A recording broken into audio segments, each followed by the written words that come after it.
YouTube. You like that, Tommy? What's up, guys? How y'all doing? Saturday morning. Thanks for hanging out with me. A lot of things to do today, actually. Pretty busy little Saturday morning going on here. How's the audio?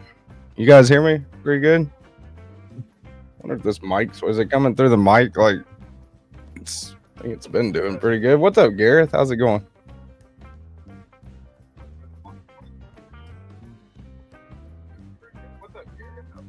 Fred the Lug. Yeah, I know. I'm only like 3 minutes late. That's pretty early.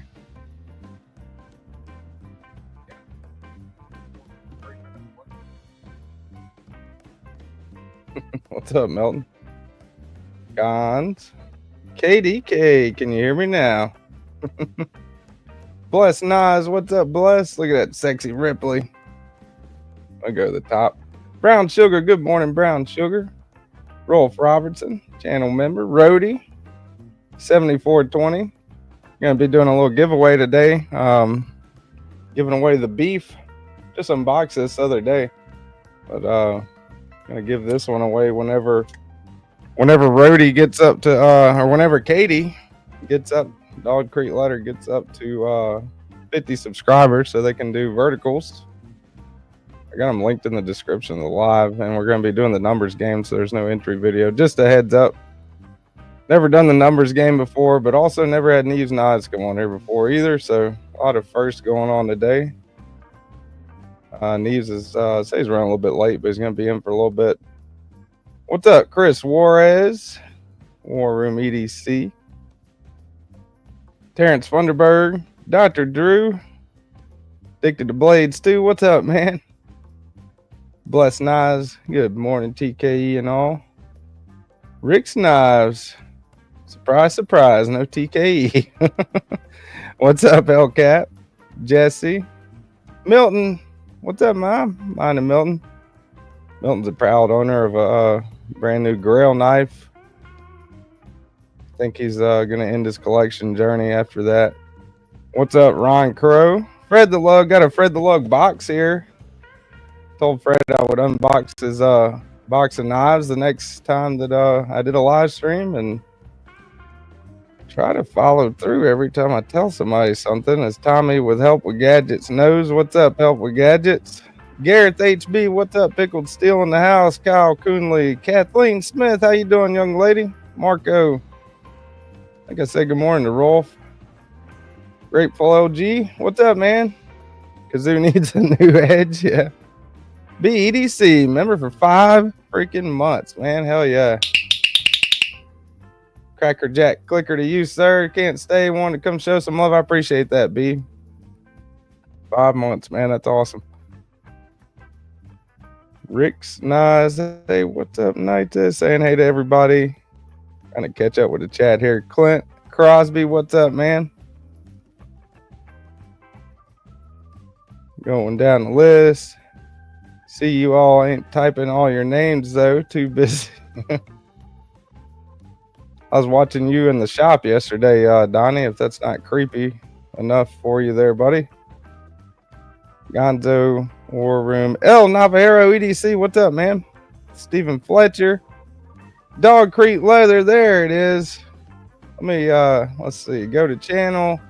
All right, she is up to 17 right now. So, give away the Flatanium if we can get DogCreekLeather up to 50 subs. So I'm going to take that and put it there. Pin the message. I'll go check them out, man. Probably do the giveaway. I'll do the giveaway after Neeves leaves. Neeves don't want to get stuck in here for a giveaway. I don't know what all he's got going on today. Ron Crow, El Navajero. I think I said good morning to everybody. I believe.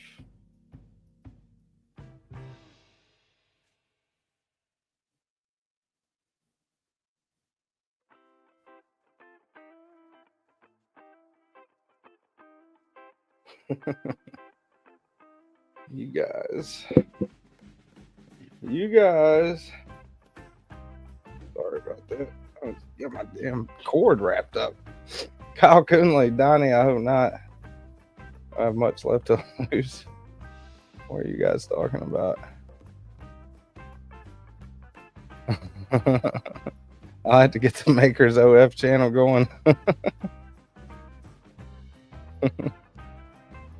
Like you were doing pretty good, Donnie. I mean, you weren't paying attention to chat, but I mean, I'm just some idiot on here talking about knives, and I lose track of chat half the time. So you're making a freaking knife, so I don't really blame you too much for losing track of the chat while you're in the shop working on something, trying not to cut your arm off and mess stuff up. So definitely understand that. Gonzo, some random clown. Dogwood sub. Wow, thank you. Already up 20. You're up to 26. Damn, that's quick.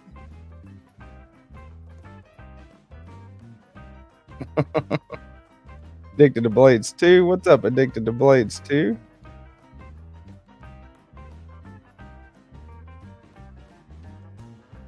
Appreciate everybody subbing to Dogwood there. They do some really awesome leather work, man. I always mess it up and say Dog Creek or Dog Leather or Leatherwood or something like that. So apologies for that.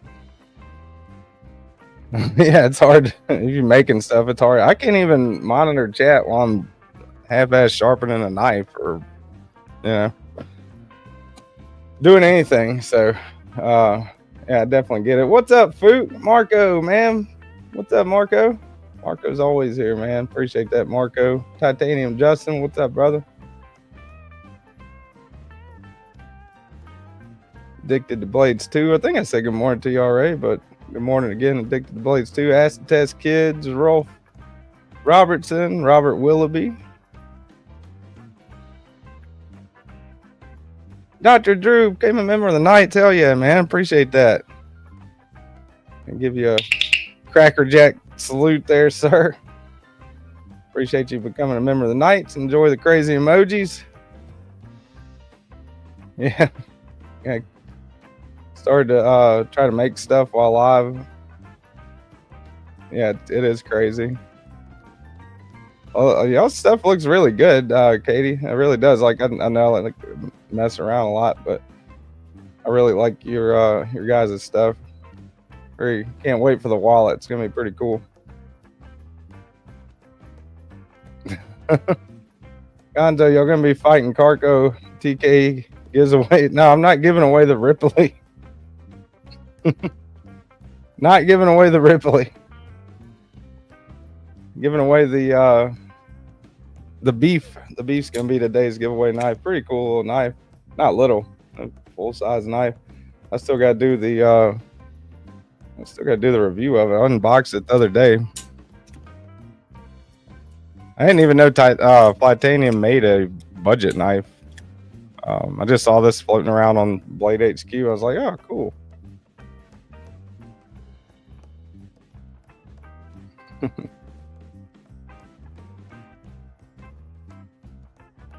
And of course, a sticker pack that I don't have ready.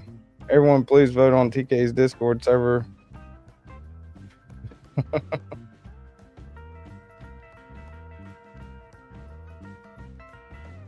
I can't even imagine what that is.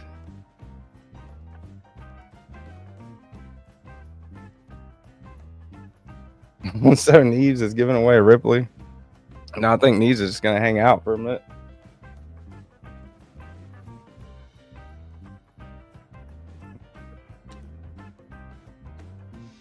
Terrence Funderburg, what's up, Terrence? I'll make sure I say hey to everybody. Especially before Neeves comes in, because I know, like, talking to Rob, whenever people come on, it's hard for me. And this goes back to what I was saying a second ago, I guess, to Bless Knives, but it's hard for me to keep, like, do two things at once. Bless is making a freaking knife, and I was giving him shit yesterday for not keeping up with the chat. But like when Rob came on, or Kenman came on, or Chris Warris came on, and or DVD, Tommy, anybody, I tend to lose track of chat just like instantly, and then I look down and I'm like, ah, shit. What's up, Darkwater?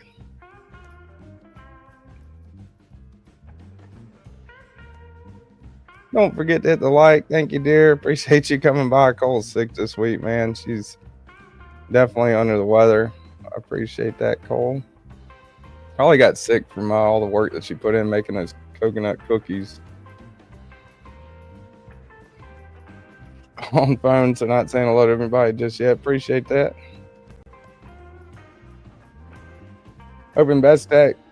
We'll have some of Neeves' new knife at their table at Blade, Texas. Like to play with it? Hell yeah.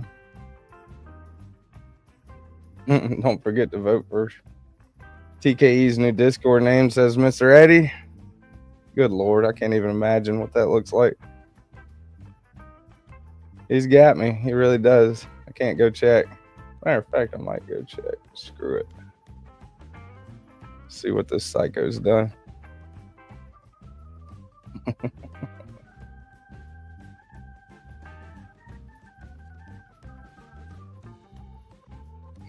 Not keeping up with the chat's not as bad as disabling it. Thanks, Hellcat. Katie's up to 30, man. 20 more subs. Come on, y'all. Giving away the Flytanium beef. Let me put that down there, I guess.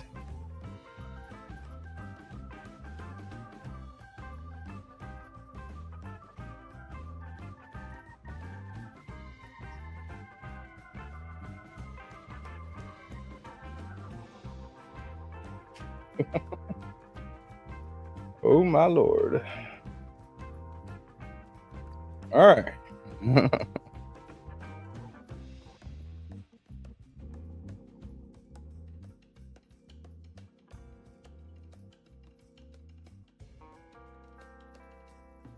Acid Test, I say good morning to you. What's up, Acid Test kids? Thomas McDonald, good morning. Dark Waters, gifter of the legendary knife here. Appreciate that. Dark Water. Tommy's got my Neeves knife right now, coincidentally. Tommy's borrowing the misdemeanor at the moment.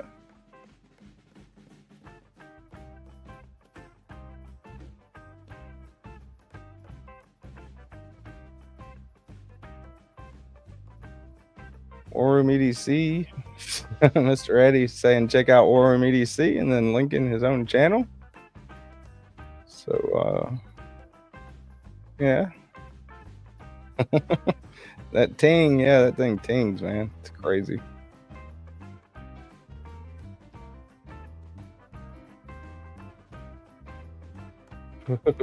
Yeah, I was telling Cole that you're gonna make her a monkey ball.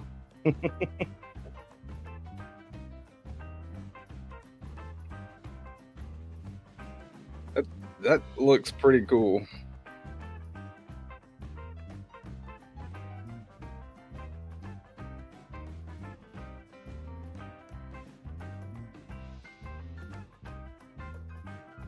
My boy gets what my boy wants.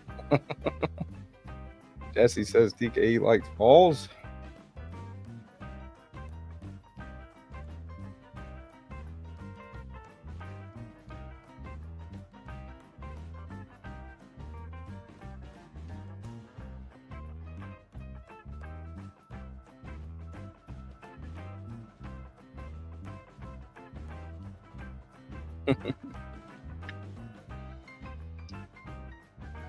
Yeah, they're forming a new channel.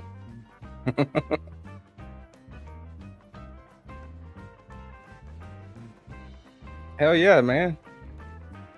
Bless is gonna get some new stickers out. That's awesome, man. All right, Neeves, can you hear me? Give me the just give me a thumbs up whenever you're ready. All right. All right, here we go. What's up? Neeves Knives in the house. What's going on, man? How's it going, man?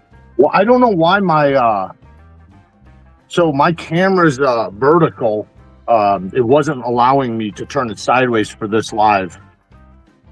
I don't know. Whatever. Maybe it'll work out better. How's everybody doing? What's going on, guys? There's no echo, is there?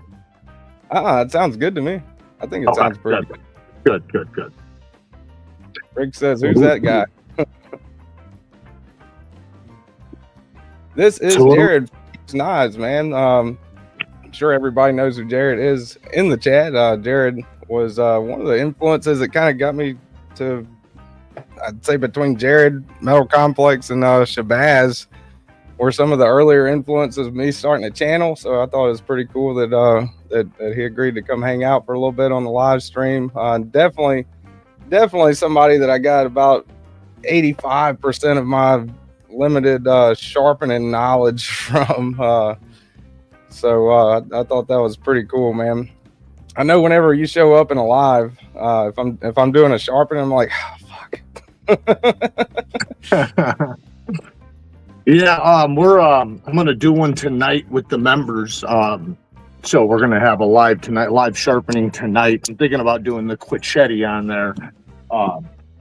Figured that might be interesting. And then somebody else that I'm not sure if they're a member or not, but they were asking me to help them figure out how to sharpen a Scandi grind on the Work Sharp, which I'm not sure if that thing can accomplish, but I mean, I give it a shot. But Scandi grinds, the problem is that a Scandi grind is like a very low angle, like a bevel would be between, say 13, 14, to 30 degrees. A Scandi's like at like 7.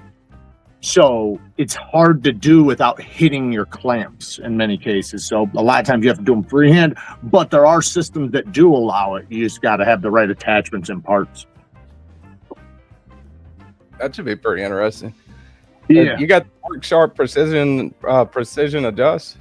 I got them all. Yeah. I got 2 professionals. I got the small precision, but he's talking about the professional precision, so the bigger one. I probably got, I don't even know, because I got like 5 right now that I'm testing that you guys haven't even seen yet. Fixed angle systems. But I couldn't even tell you how many I got. I got a lot.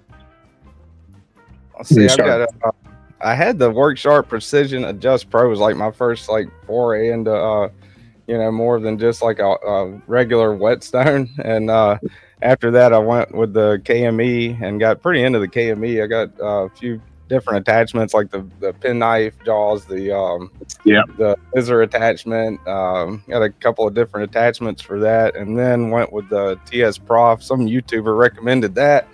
And ever since then been using the TS Prof. I still use the KME for smaller stuff, like the kind of like old timers or cases, something like that. I got the new KME, the one with the 6-inch stone holder. I had some issues with it the first time I used it. I need to test it again because it was probably me, but I was having a lot of issues with it when I first tried it. I need to do it again. But I got a bunch of stuff from every company. But I got some Ukrainian ones. I got a couple of those. And then I got another, I think a Polish one from a Polish maker. And then I got some of the Edge Pros. I got 2 different Edge Pros. I think they're best systems or whatever. I got a test still. These are all just the ones that haven't been on the channel yet. Fuck, man, I got so many. It's crazy. I don't know what I'm gonna do with them all. I started setting them up, using them as decorative pieces. Yeah. So I like the TS props I have in the other studio up on top of that wall where I have my my YouTube plaque. I got that all lined up. It used to be filled with like knives and stuff. Now I emptied that all off and I just put a bunch of fixed angle scissors because I actually like the way they look. I think they look cool. Kind of like having like a model airplane or something. It's just something cool to look at. Yeah, I'm with you on that. But I've given a lot of them away though. I've given away a few TS props. I've given away Work Sharps. I've given away a bunch, which I'll probably have to do some more of because I won't be able to fit or use them all. I like having them though for videos, because when somebody says, hey man, I got this system, can you help me do this? I can do it. Or if somebody's like, hey man, what's the top 10 or whatever, which I need to do another video on the top 5 or top 10 and do it again. So you guys want a little sneak peek into a knife? Check this out. This is from DLT Knives. This thing is badass. So it's a new knife. A very good front flipper. It has the same jimping that's on my front flipper for the offender.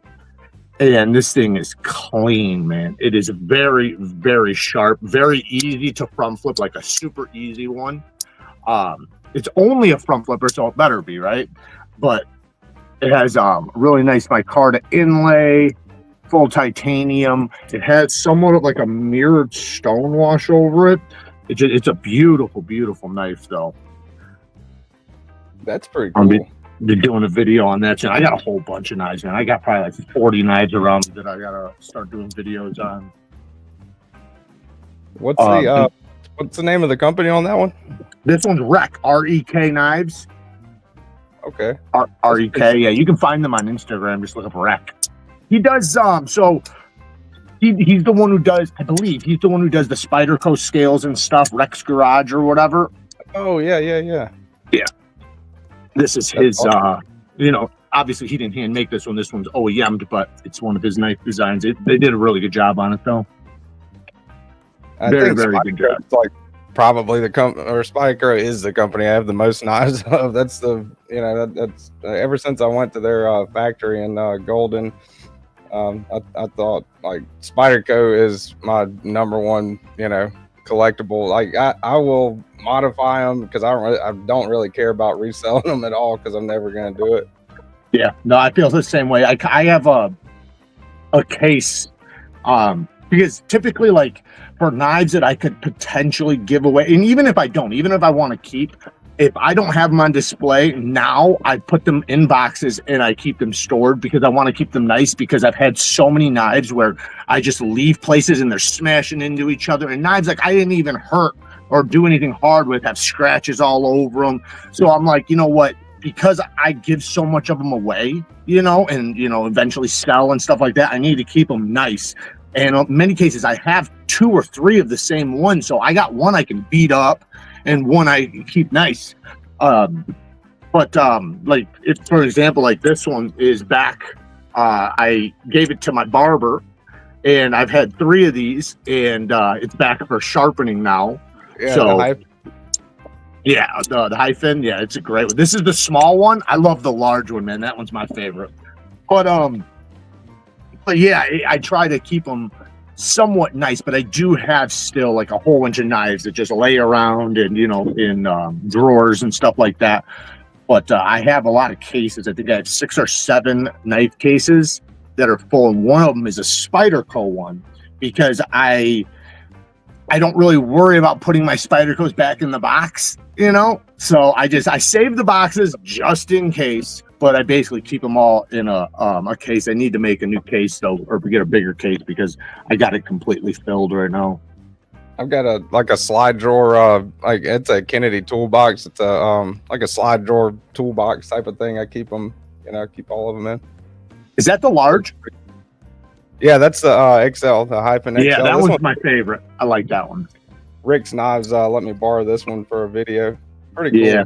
Yeah, it's really cool. The small one, you know, it's still a great size for those that don't like large knives. This is still a great size, but I love that large one, man. Got a super chat from Darkwater. Says, for a foo-foo drink and barbecue sauce, Jared, what drill press is that? See y'all in Atlanta this year. What is this thing? My cousin gave it to me. It is a TDL industrial. It's a 5-speed drill press. My cousin gave it to me. I've cleaned it all up, man. This thing's in fucking like perfect condition, man. It's really nice. So I'm happy to have it. I oiled it, cleaned it all up, greased it all up. This thing's ready for work. This thing it feels like it'll last a lifetime. The belt's brand new. It's really, really nice. So I'm gonna put that thing to work. I got some other tools I'm gonna possibly start using in videos soon. I got a blasting tank or blasting what do you call it, cabinet, and I got some other tools coming right now from some other companies. But the blasting cabinet is cool because like if you have scales and like you, I don't know, scratch your knife or gouge it, you know, you can clean it up. Or maybe your blade, if you're trying to take a blade back to brand new, you know, obviously it's not going to be a satin, but it'll be a blasted finish that you can make, you know, back to brand new if you wanted. Like a water blasting machine? Like a sandblasting machine. Oh yeah, okay, yeah. They've got. I work at a refinery. We got those at work, and those things are. We got like a big industrial one at work, you know, and that. This is a small one. It's like one that you could fit in, you know, in your house. It's small, but it's really affordable though. Like super affordable, like under $100. But when you see it, it's like, oh, that's like a $300 thing. But it's like $75 or something. It's not very big, but it's perfect for doing small stuff. You don't need one of those big wall ones if you're just doing knife scales, unless if you're doing 100 scales at a time. Like and that thing, like I've taken like crescent wrenches and shit that I found like in the mud, you know, just like rusted to hell and back. Probably been out there for years and sandblasted the hell out of them, you know, and it cleans them up good. I used to use a blasting machine that was the size of a semi. It like it was a walk-in one. And it had like a hose that was like this big around, and it had like this gun go like this, so you could blast anything. And when you went in there, you had to suit up. Like you had to tape literally every crevice that could potentially get air in there, because if air could get in, that stuff was going to get in. And you know, just being in there, man, it gets so foggy you can't see anything, and you're literally trying to see this far in front of you, trying to hit stuff. But when you're done, you come out and you are just covered. And then when you're undoing, like you almost feel like, man, this just took 10 years off my life. In your lungs, in your nose, in your eyes, even with the masks and everything, the shit gets past there. A lot of people saying hey to Neeves. What's up, brothers? Appreciate it. Freaking Neeves always looking out for the smaller channels. Jared, seriously, that's good looking out, bro. Absolutely. Got the pond as a member for 7 months. I got my thing is like I got the Cracker Jack clicker. So this is from the World War II museum that's here in New Orleans, and story behind it, they gave these to the paratroopers in World War II on D-Day for Operation Overlord.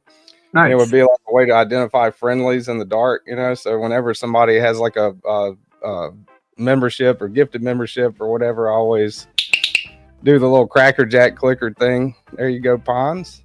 It reminds you of a dog clicker. Yeah. Yeah.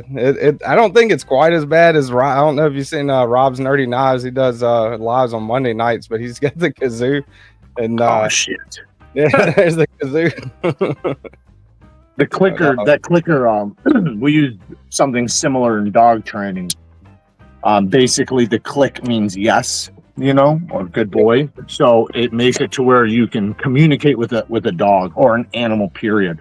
So like you teach them that it means yes first, right? Once they understand that the click means yes, then it makes it very easy for you to teach them anything. Because like, just say if it's something simple like shake, right? As soon as they lift their paw up, you can click it. So then they know, yes, that's right. And it makes it to where you can teach a dog 10 times faster if you do it right. Now you can do the same thing with your voice. But the problem is a lot of people will fucking say the words over and over and over and over and over. And a dog, like you don't want a word, like you don't, like when you tell a dog sit, you want it to be sit. You don't want it to be sit, sit, sit, sit, sit, sit. And then, because now it's not sit no more. Like it's 25 sits. And that's what the dog get used to. So the clicker makes it to where it's one thing and it tells them yes. At War Room EDC upgraded to Kings. Appreciate that, War Room. So I could be like subscribe to the channel. He's a good boy. Yeah, good boy. I got this. You're talking about the scales on the Shaman? Yeah, yeah. That's Where'd you get 'em the from? oil slick titanium Met Boss. Oh, Met Boss. Okay, I got some Met Bosses on a Mannix. I think I got the 15V one with the Met Bosses.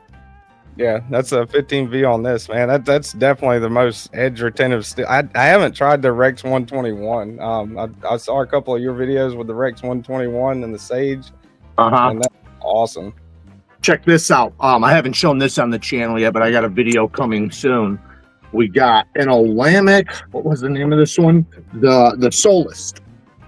It's a brand new Solist. They sent it to me, and along with the other Olamic I showed on the channel already. But this thing it's badass. It's a big knife though, but it has this movable thumb stud right there that you can use. And these Olamics, man, they have a luxurious feeling to them that's not lost, but that you don't feel like you used to. Like, I know knives have gotten better throughout time, for sure. But as far as the high-end knives, the way they used to be, because remember, back in the day, fall shut was not a thing. You wanted tight tolerances. You wanted this super smooth action without sacrificing looseness. And this still has this, or this has that super smooth action, but it just feels so tight and just strong and solid. All the holes, you know, I'm not always a big fan of all the holes, but I also sometimes like them. It just depends on my mood. Olamic, it's kind of their thing, so I don't blame them. You know, I got some that don't have any, so it's fine. But I think it's damn cool. They make it look awesome. I mean, it almost looks like I don't know, like shipwrecked or something like that. Yeah, this is the other one I showed on the channel, the Wayfair with the C-Tech scale. This is the first time I ever seen this stuff. Now I'm looking into it. Beautiful, beautiful knife. It has damaged steel, and it's a tight twister or something like that. Beautiful, beautiful knife. Damn, that backspacer is insane looking. Yeah, it is. It's absolutely insane. Like, they did an incredible job. Like I said, man, these guys do amazing work. I think sometimes the only issue is that sometimes they're overdone, meaning like sometimes you don't want maybe certain parts polished, right? And like they'll go all out and polish everything. And now you don't have to get like that because they custom make everything, so you can have it however you want. But some of them will be like that, and it's like the flipper tab's slippery. Like there's things that are slippery on it because it's just overdone. But you don't have to have them like that. Most of them that I've tried are not like that, but when you get an all polished one, and some people, the eye attracts that, you know, it's like, oh, that looks so badass. And you get it in hand, you're like, wow, this thing's like almost done too much. Here's my whipper snapper. That's always a badass knife. I want to get one of the bolster lock versions. This thing was a huge influence to how I did the front flipper on the misdemeanor. I love that front flipper on the misdemeanor. Tommy's got mine right now. I sent it to Help with Gadgets, and that thing's awesome, man. The ting on that thing is just like, as soon as you open it, you know what knife somebody's got in hand when you hear it. Yeah, it's pretty sweet. The Offender though, even better front flipper. It is so good. It's the best front flipper I think I've ever tried. I even had a guy contact me that bought one, and he said, he's like, I've never been able to front flip. He said, I couldn't even front flip the misdemeanor. He's like, I just can't get it. He's like, this one's the only one I can get. And he's like, it's so easy. Like, he's like, you know, so that just makes me happy, because that was the point, was to make it just extremely easy. Because it's like, just like lighting a lighter. Sorry, go ahead. I never into front flippers until I got the Strix. Once I got the Strix is the only knife, or the first knife, that kind of got me into like front flipper being like an opening, you know, like a preferred opening method, I guess. And then shortly after that, which was recently, I got the misdemeanor, and when I pull it out of my pocket, usually like my first instinct, you know, whether it's thumb studs full or whatever, my first instinct when I pull a knife out is, you know, like reverse flick. and me the too. misdemeanor and the strix, as soon as I pull them out of pocket, I'm automatically like, front flipping it, which I think that's pretty cool. Yes, I am going to Blade Show, Texas. I will be there. Hell yeah, 12 man. days. 12 days away. Dark Water, appreciate that, man. Just because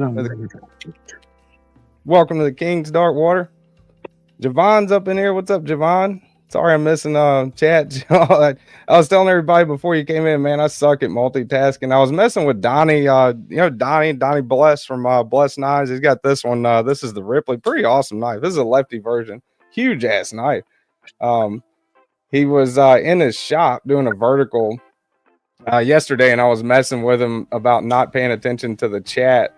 But I mean, he's in there operating like drill presses and shit like that, but I'm on YouTube, messing around with knives, and I can't even keep up with the chat half the time. So, yeah, Nick, man, that's awesome, man. I'm happy to hear that. And we did have one of the offenders. If you get the green hardware, it will match. You have a plain one, but we never did a blacked out version of the offender.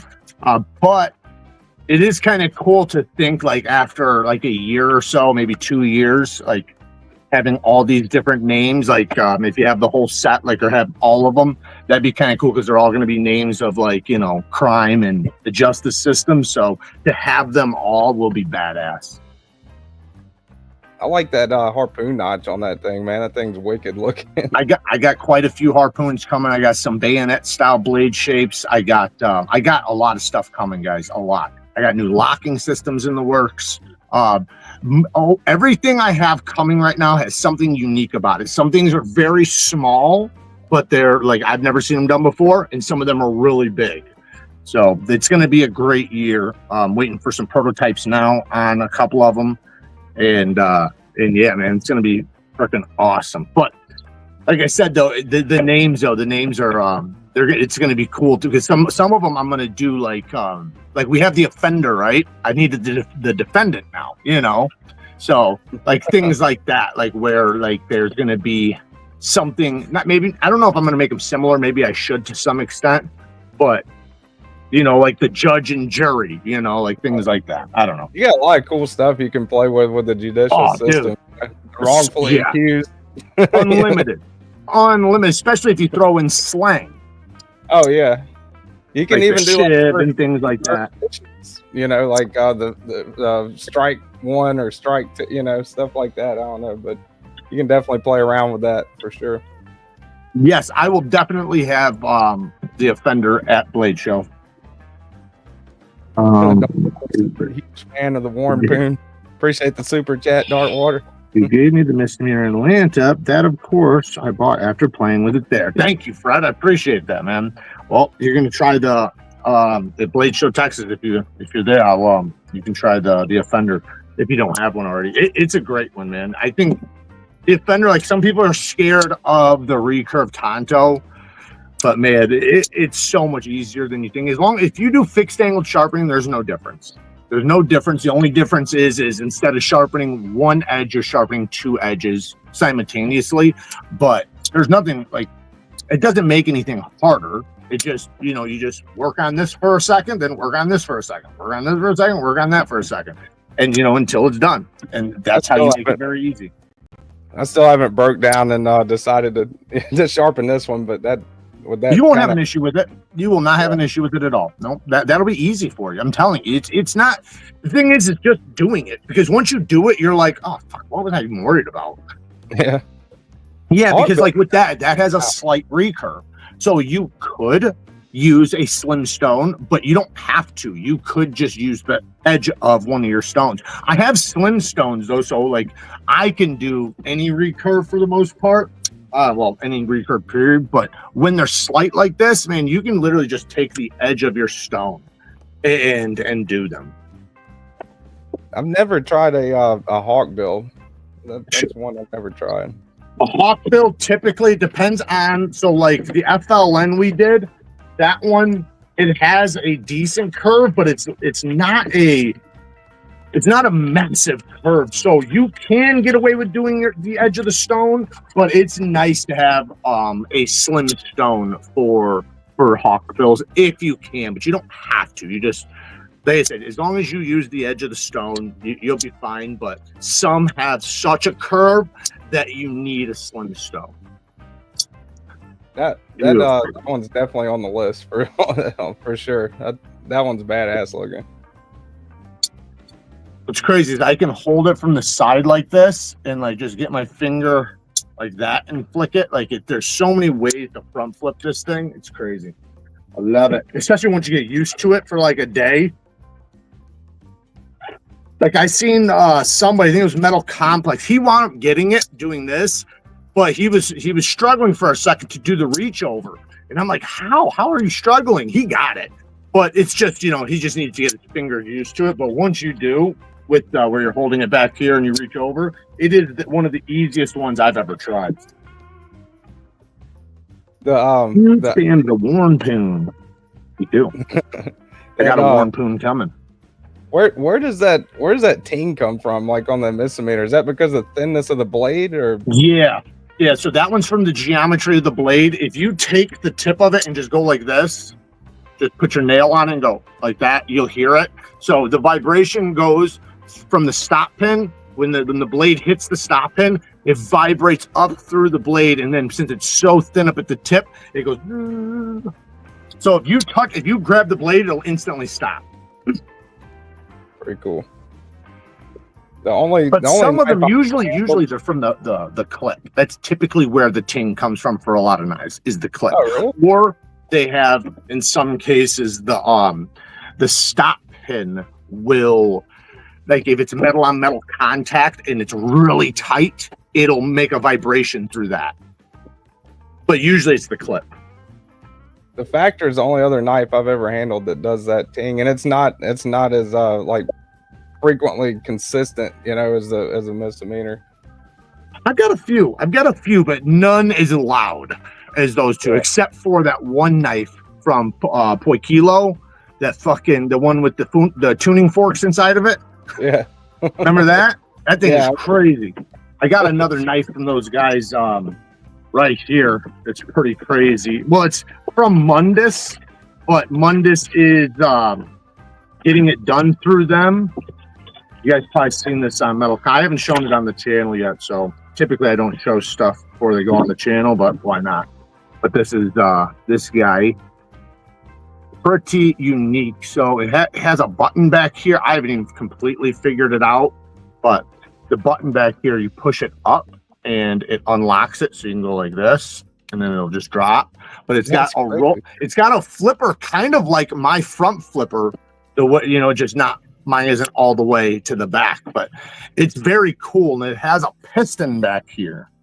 Oh yeah, that's the yeah, I think didn't the Metal Complex have that? Yes, Metal Complex did. Yeah, the fucker got to it first. No, he had it sent way before I got mine. But yeah, dude, it's damn cool, man. It's very interesting, very unique, very different. But again, it's got that recurve tanto. So I don't want to hear so many people, like, you get so many comments about how impossible they are to sharpen, and it's like they're easy to sharpen. It just takes not just a little understanding, but more than anything, just doing it. Now, I was even a little intimidated by tantos at first, but then after like the first couple I did, I was like, well, shit, the worst that can happen is you round the fucker off into a drop point, you know? Yep. I mean, all you got to do is sharpen, treat it like you got two different knives, you know, like sharpen one, sharpen the other, sharpen one, sharpen the other, you know? I did a video recently, literally showing how to sharpen a tanto and a recurve tanto, but more than anything, a tanto. And I showed the exact technique that I do that makes it where you can't mess up. And when you do it like that, it's just, you can't mess up. And basically you're just making sure the angle of the stone that's hitting the whichever edge stays flat on that part, and then, you know, work on that area, then bring it over to the other area and just do the opposite. And like you said, just you know, work on one at a time, and then once you're done with one side, flip over to the other side and do the exact same thing. It's so much easier than people make it seem, but I can understand the fear of it, because people are thinking like, well, man, I struggle sharpening one knife. let alone 2. But I'm telling you, man, it's a lot easier than you think. And when you do it, you realize. Bluetooth Blade says Jared could open a sharpening studio with all the systems he's got. Might have to do that. Maybe do a seminar. I still, dude, I know I've told you about this before. I might have showed it to you in a vertical, but this is like, I got this written down from whenever, before, like, I didn't have access to a printer. So I went through your video of like the final grit, you know, on all the steels and like hand wrote it down. I still like refer to this That's shit smart. from a lot of That times. is smart. But, Very, very smart. I was sharpening that, I got the Ripley is S90V, so I was sharpening that the other day, and I had Kyle Coonley and Todd Carr were in there taking a look at it, and they were giving me some pointers on sharpening the Ripley. Sorry about that. Oh, it's good. But that I got the S9. This is S90V, and I got it to where like it'll cut paper, but it won't shave like paper towel. So I think I need to bring it up another. I think I finished with 1,000 on it, and with the TS Prof, I've just got like the base stones that come with it. I know I gotta I know I gotta get some Neeves, when you know, but Well, angle is what you're going to be looking for more than anything. So the fineness will not matter as much as the angle. So like you can paper towel cut with a toothy edge so long as the angle's acute. So typically when you're looking for a sharper, you want to adjust the angle lower. So lower the angle, and then that typically will do it for you. But you do have to do a good burr removal. That's like essential to like a high level sharpness edge. Like the better your burr removal goes, the better the sharpness is going to be, and also the longer it's going to last and everything. So that's why I recommend people deburr now. And I didn't used to teach this in the beginning, but you know, over time you learn different tricks. And now that's why I recommend deburring on a fine stone, not on the stone you finish on, just because it's so much easier to remove the burr without messing up your micro serrations. If you can, if you don't have it, then you got to use what you got. Donnie he's in the chat right now. Bless Knives. He wanted me to be sure that I told that this one that's not how the tip is. Carco actually broke the tip of the Ripley off. So that's not how it comes. Carco's to blame for the tip on the Ripley. Yeah, I see someone's mentioning a good strap. Yeah, good strap is so important. I think when you get multiple straps, you really, really begin to appreciate it. I think when you have only one, you tend to let it build up too much and it winds up not being as effective. But when you learn how to actually strap well, and you have straps where you put new compound on, freshly, and not every time you strap, but, often, and you clean them and stuff, your experience is night and day different. Like I can keep some edges going for so long just by strapping, and then once it stops working, I'll hone it, and then it'll keep going, and then I can keep strapping it for however much longer. Kathleen Smith says, does the length of the strap block matter? I see they come in many lengths. Yeah, it does matter. It depends on what you're using. If you're using a fixed angled system that's a 1x6, then you need to get a 1x6 strap, or at least a 6-inch strap. It doesn't have to be 1 inch wide, but you want a 6-inch strap. If you're freehanding, then I would say try. You don't have to. You can get a 6-inch strap, but you want to get an 8-inch strap if you can. So like mine, I have so many different ones. I just sent a whole package over to Erica's DDC. I sent her some resin bonded stones, strapping stuff. This one's 10 inches. And you see it's not that big, but like I have like some really big ones. But I tend to use these ones the most, and then I also have little ones that I'll use. But for recurves, you just make sure you get your compound on the edge, and just literally use the corner. the edge of, you can use like the first 1/4 inch, like right here of the strap, or you can literally just use the exact corner, but it's very easy to do. And actually, I think sometimes when you're, especially when you're learning, doing a recurve will be easier than a flat bevel because you're doing a pinpoint section, right? So you're not trying to hit the entire, you know, like a 1-inch section. You're just hitting like a micro spot. So it's easy to lay it on there and then just hit that little micro spot. If that makes sense. That definitely makes sense. I never even thought about that. Mm-hmm. I've just got a regular, like, old, you know, Amazon strap. That's all I got. Need to up my strap. What is that? Beaver Craft? Angerstone, I think. Angerstone, okay.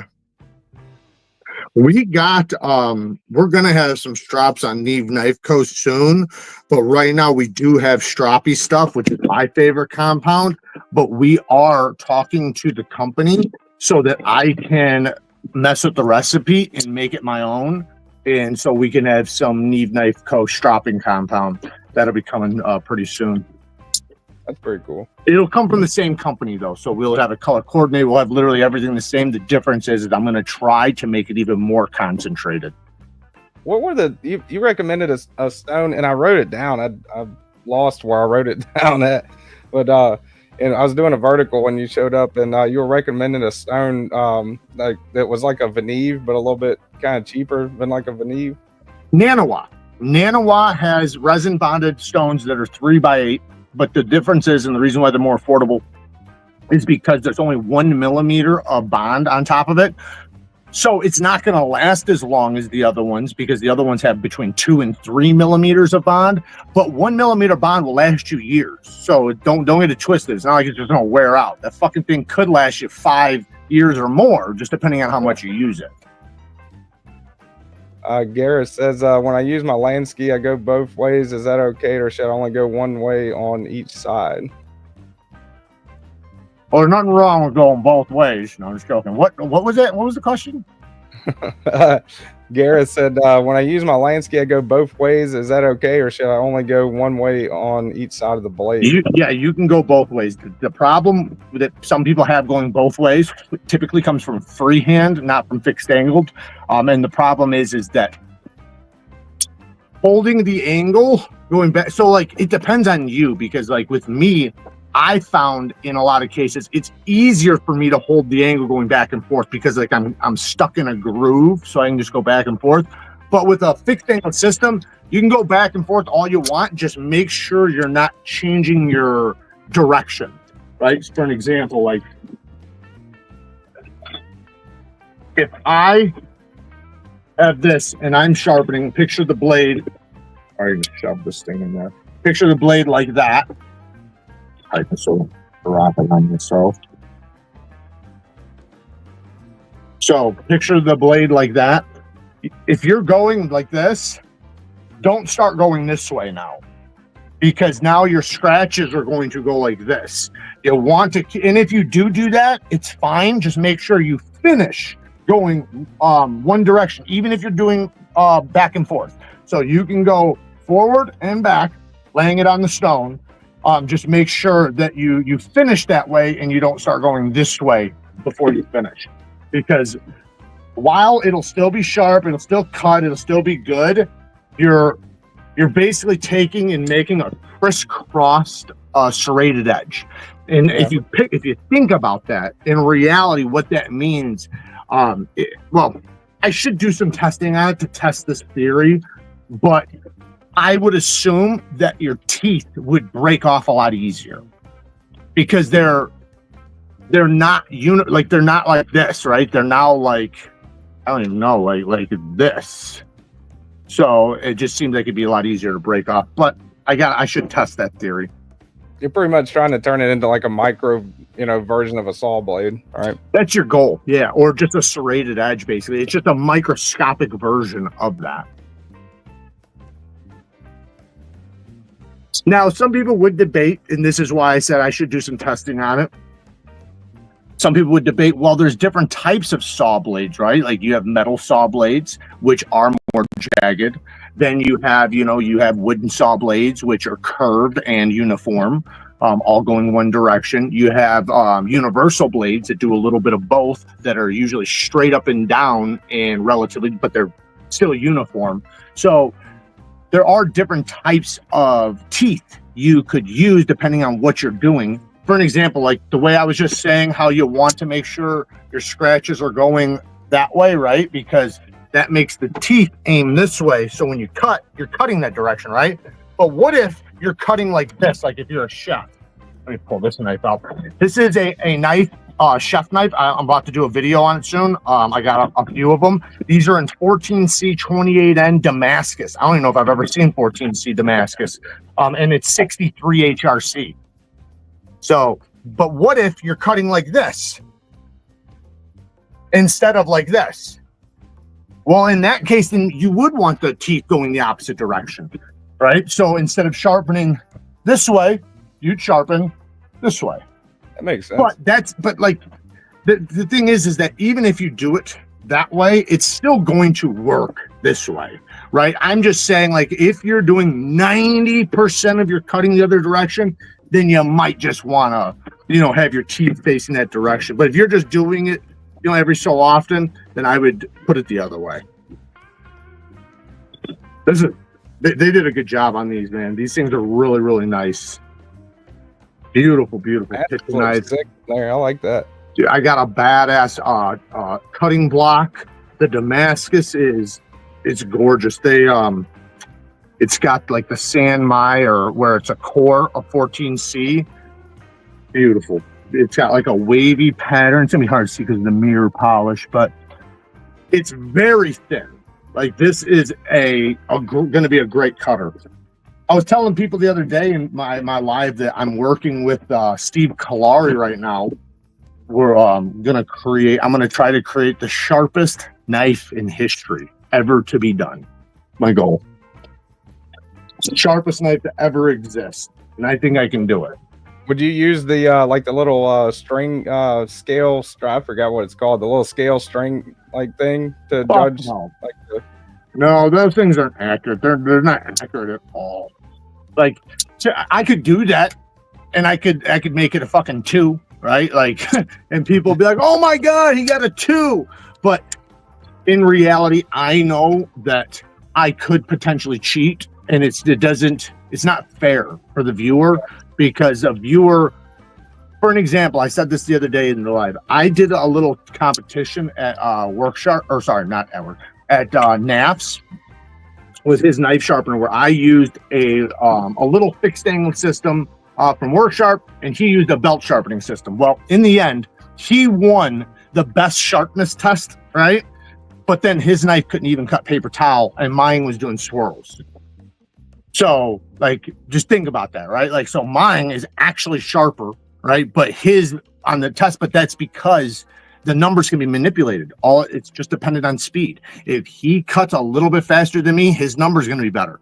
If I go a little bit slower than him, which I tried to go as slow as possible, because that's how you're supposed to do it, which I'm sure he did to some extent. But when you know the other person's number, that's why if you're going to do a competition, nobody can see each other's numbers. That's how it's got to go. Nobody can see each other's numbers. And a better way to do it is you test my knife, I test your knife. That's the better way to do it. When you do the string test, because you're going to try to go as slow as possible in that instance, right? It's subconscious. The first time I saw that, I was like, well, man, what's that? All you got to do is like a little more pressure, like if somebody's got like more. And it's subconscious. Like if I see your number's 124, right, and I want to win, I can go as slow as possible. And then right when it gets to 120, just go boop, and pop it. And then I win. So you get to choose if you want to beat the other person. That's the point. It's subconscious. Like you might not even realize it. You could say like, no, I did it honestly. And I believe that you would think you did it honestly, but you've seen the number before. So you knew how, so it's so easy to beat a number that it's impossible to use as a reference. That's why you either do it blind, or two, you test my knife, I test your knife. That's like the only way to do it legit. If you're going to do it at all. And I still don't even think that that's very legit, but that's the best way. But the real way to test is by testing media, right? Paper towels. Paper is not the best, but there is certain types of paper. If you could do toilet paper, that's like a real high level of sharpness.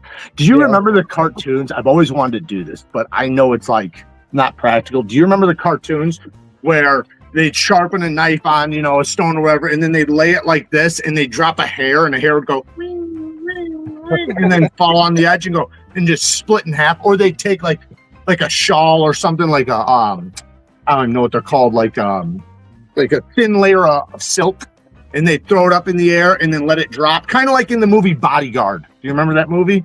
Yeah.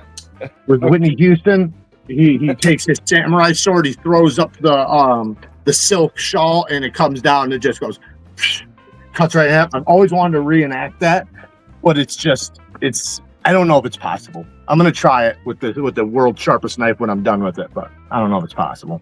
I'd watch that. I think a lot of people are gonna watch it. I'm planning on it going mega viral. I'm gonna do some shorts on it. I'm going to the cut test that I'm gonna show on it is going to look, if it goes the way I want it to, it's going to look like it's fake. Kind of like an AI cut test. Yeah, that's what it's gonna look like when it's done. But I'm gonna do a full video and do shorts on it. And my goal, my strategy is to have Steve Cutlery make me a very thin flat ground knife that's very, very thin out of a very, very sharp steel, out of a steel that just takes incredible sharpness. We're going with 4V. 4V gets fuck you sharp. So we're going to go with that, and then I'm going to have him do it at a high HRC. So one, I'm guaranteed my burr is going to come out very clean, but two, it's going to have the edge stability to get super sharp. Then I'm going to take the knife that he makes me, and I'm going to take my stones from a resin bonded stone, and I'm going to use the entire blade as the edge bevel. And I'm going to sharpen I'm going to do the entire blade basically a zero grind. So I'm going to make a zero grind into a mirror polish. And theoretically, if I can get that with a zero grind, a real zero grind, that geometry, nothing should be sharper than that. That sounds awesome. Yeah. So that's the goal. We'll see how it goes. I got a Fred the Blood box. Fred sent me some knives to look at. If you want to stick around for me checking out some of Fred's knives. I think you met Fred at Blade Show, I believe, right? Probably. Nick, can I answer Nick's question really quick? Because this is actually good. So he asked me if I've ever tried Proto X steel. So check this out. I think that's the name of the steel that I'm actually about to test. So I'm working with a Taiwan company for a knife design. And they asked me what steel I wanted to use. And I said Crewware. And they said, well, we could get Crewware, but it'd take a while. But they said, but we do have this new steel that's very similar to Crewware. Well, I didn't believe that. So I went and did some research on it. And sure as shit, it's actually very similar to Crewware, except for possibly a little bit better in some regards. So I said, fuck yeah, let's try it out. So they're going to make my prototypes in that steel. I'm going to test it. And then we will see. And if it goes as good as I hope, I'm going to have that whole batch of knives made with that steel. That's awesome.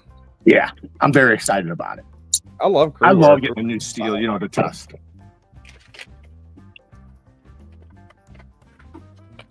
See what Fred's got going on here. I should have did a community post saying I was coming over here.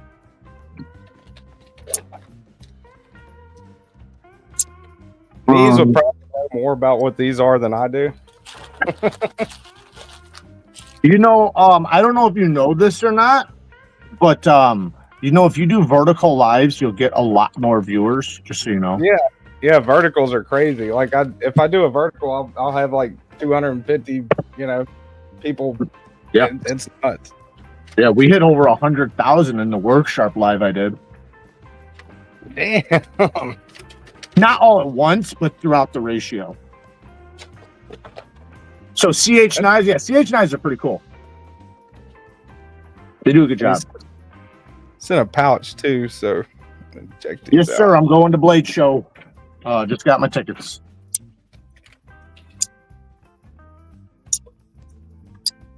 That is a front flipper.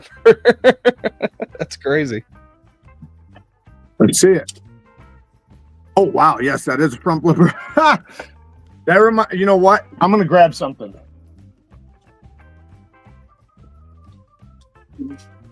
That's a big old front flipper on that thing. So that reminds me of this Mickey, which is also, I think, made by Katsu. But if you look, it kind of has a similar front flipper. Yeah. But it's very easy though, I'll say that. Like super easy to use. Oh yeah, that thing's it feels really good with the side finger. Very ergonomic too. It's a cool knife, and this is a very affordable knife. They have more premium versions if you go to Katsu, but this is like probably a $30 knife, $20-$30 knife. I saw the Yakuza. I think were you showing that one off? The Yakuza. That one looks pretty cool. Is it Katsu that does that? Yeah. So I have a lot of different things from Katsu. So Katsu has a knife that. So here's the thing with Katsu is that the designer of the company is a Japanese gentleman. That's why all his designs are Japanese designs. And I know you would think about it like if it's made in China, it's a China knife. And I agree. But most Chinese made Japanese inspired knives are designed and made by Chinamen. This guy's an actual Japanese knife maker that's now having knives made in China. So just so that's why his stuff is really good and has a lot of similarities to what you would get from like Rockstead and things like that. It's just a way more affordable, like a quarter of the price, if not less. I've always wanted to handle a Rockstead. I've never got to handle one of those. I got two of them. I could send you one. That'd be wicked. That one, you could probably identify these before. I'm gonna have to look at Fred's notes to see what. That's a two-year Wrath. Awesome knife. I love it. I got 2 or 3 of them. I gave one away, so I have 2 of them now. They come in drop point, tanto, and they come in a couple different patterns for the milling. But that one has a great feel. The jimping on that front flipper. That's the type of jimping. Like it's super sharp on the Wrath, but it's very grippy, and that's what's awesome about that type of jimping. I love that type of jimping on a front flipper. Now, it doesn't have to be as aggressive as that one, but the same type. Really easy to front flip, too. Yes. Feel how sharp that jimping is, though? I think that's a 229. Yeah, the Chavez, yeah. That one's got the kick stop. See how the flipper tab's disappearing when you flip it? The kick stop or the Chavez.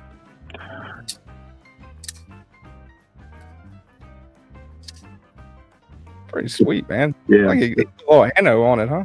That CH is actually pretty cool too. Now that I'm like looking at it open, that thing looks pretty slick. I like the profile of it.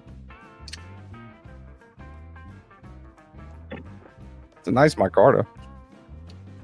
What is that, green micarta? It looks like it. If it's like a tan or a green. Yeah, it's a green. Yeah, OD green. Yep, that's actually a good. I can tell that's a quality micarta right there. I can see it from here.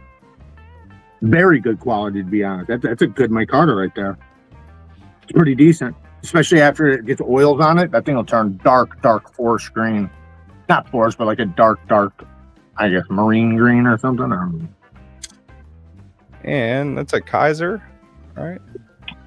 Yeah, that's the Militop.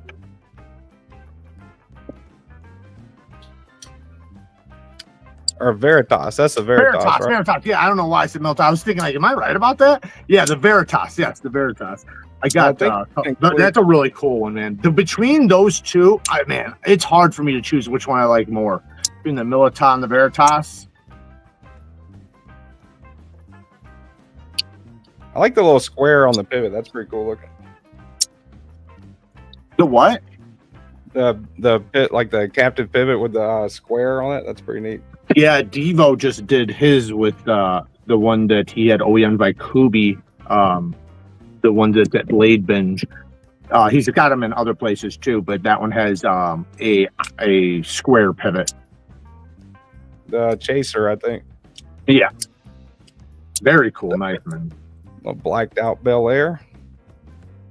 I hope that ZT does a manual version of that new 0512. Nick Martino says, I agree, man. I hope they do too. I was very happy to see them do that button lock manual knife, because I'll tell you what, bro, sick detent, man. They fucking tune that thing to perfection. It's a solid button lock. Like it didn't fail my spine whack test. You know, maybe if I really beat on it, maybe I should try. But you know, me doing just my regular spine whack test, it did not fail, and it feels very solid. And that detent is, and that one has a ting too, by the way, has a really nice ting. But that thing has a super strong detent. I've gotten to check out like some of the older ZTs, and I haven't checked anything newer out though. I don't think from ZT. Yeah, they didn't do that much for a little while, but they used to be on the map for like some of the best detents. So there used to be a reference. Like when I first joined the knife community, there was the flipping action's good, but it's not a ZT, right? Like that saying was like a thing, and it just meant like, you know, does it have good breaking detent action where you flip the flipper and it flips and it doesn't fail, you know, basically, because back then it was common for flippers to not flip all the way out. You'd have to almost throw some wrist to it. Then they started getting better and better and better, and ZT had it perfected. And kind of like Shirogorov, same thing. So they can do really good action. They definitely are good at action, but I would love to see them just do more, which I think they're planning on doing. It's the 0562. This one's like just super smooth. Yeah, that's a Hinderer design.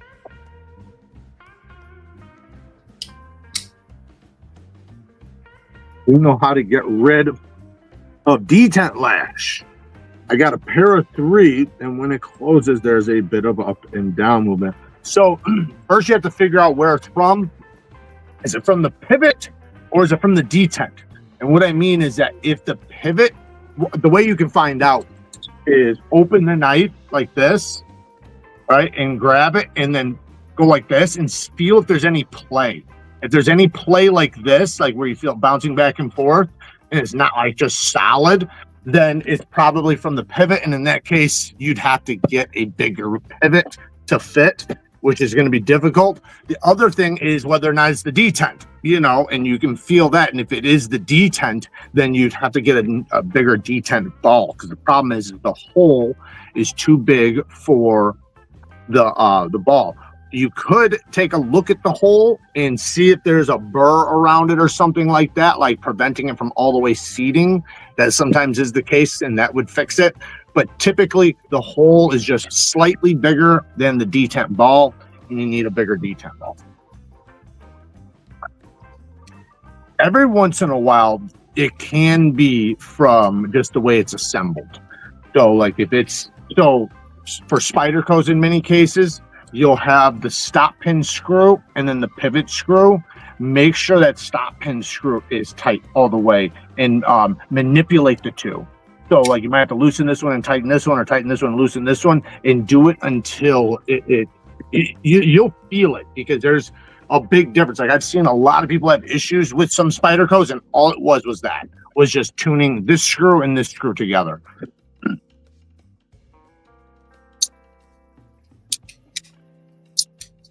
I can't get over that front flipper. That thing works pretty good. Sometimes you have the Veritas, the Militas, the Kershaw Bel Air, and that's the Homer Zoo Chin. Little side what opening. That last one? That one? What is that? That's the Homer Zoo Chin. Oh, okay. It's pretty cool. Kind of reminds me of one of my Anzos. I've actually got one that Carco sent. There's another, pretty rare for me, but I've got another model of the same knife here. This is another one that Carco had sent me. I'm gonna grab my Anzo real quick.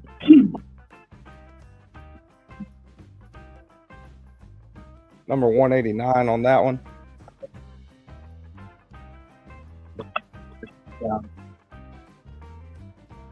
Had a bad acorn. Some to put it was. Yeah, I see Winter Blades just they opened up a pre-order for I think it's a large factor, I'm not positive, but he opened up a pre-order for a new knife if you guys are interested. I've got most of his knives. So I'm not sure if I'll get that one because I already have 2 of that version, or 3, I guess you could say. Check this out. This is from Jens Anzo. So this is like a mid-tech from him.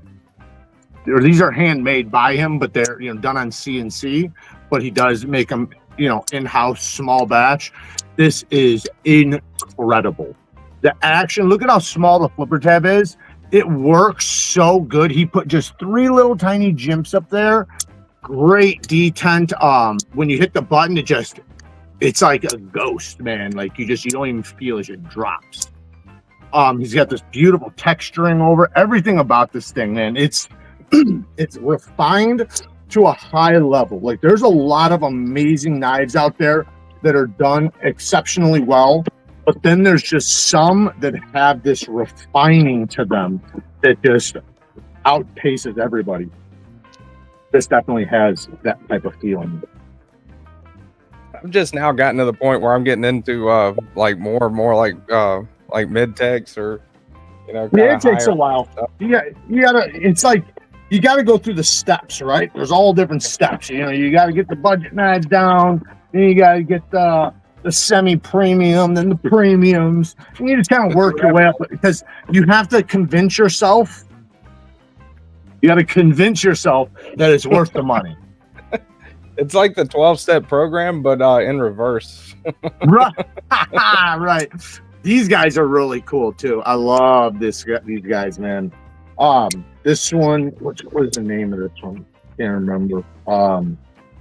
Thin magnet cut steel.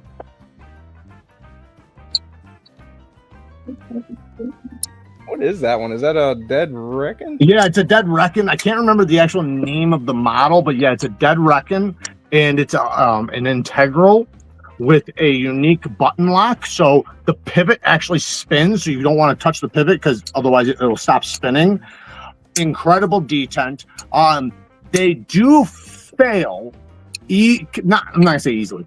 They fail a spine whack test. I will say that. And I think that's kind of common to the way the lock is created, but it is a strong lock. What I mean by that is that, like, if I just put pressure down, it won't fail. But if I rapidly smack it, it would fail. So is that a big deal? It depends. And if it's, it could be to you, it might not be, because a lot of knives will do that. Like a large majority of knives will fail a spine whack test to some degree. Not all, because I have tons of them that won't. But and I'm talking about specifically for button locks.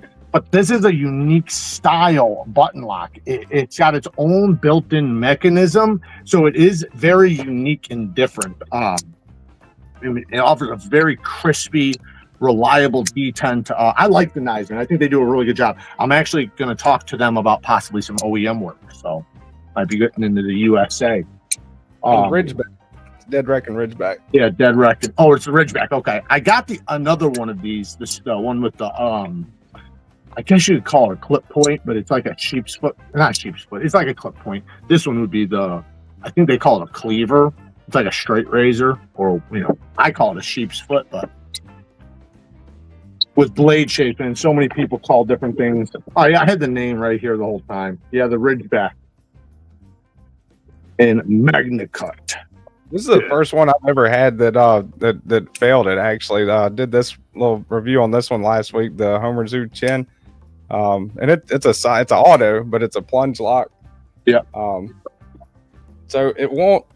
It's weird because if you put pressure, like if you put like just direct pressure on it, like right now I'm just like pushing down on it. It's not nothing, but yeah, that's because a lock is designed to have that type of pressure. So like that would be like thumb pressure, right?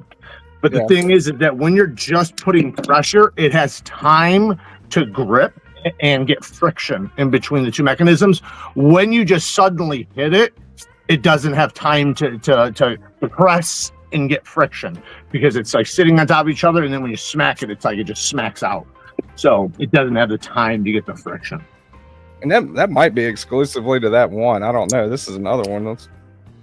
A lot of button locks are like that though. Not all. Like I said, I've gotten a lot that will not fail. Like I could beat the shit out of them, and they're rock solid. It does depend on the lock face geometry. Yeah, so that one doesn't do it. I mean, this is the same knife, different model, and nothing on that one. But that one, as soon as you, how many of those things you got? That one was sent by.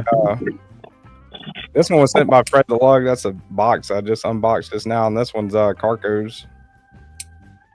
Carco, what a name! Carco's got some crazy knives, man. Every time he sends me he sent me a couple of boxes to take a look at, but every time that he sends me one, I'm kind of doing like some crazy research on it. And, like, this is a Magnum Works Pantheon. I couldn't find hardly anything on this one, and yeah, it's pretty crazy. That's cool. I like that. Yeah, man, it's awesome having, when you're first starting your channel and you're coming up, it's just like priceless what people sending you knives does for the channel. Like, it's amazing.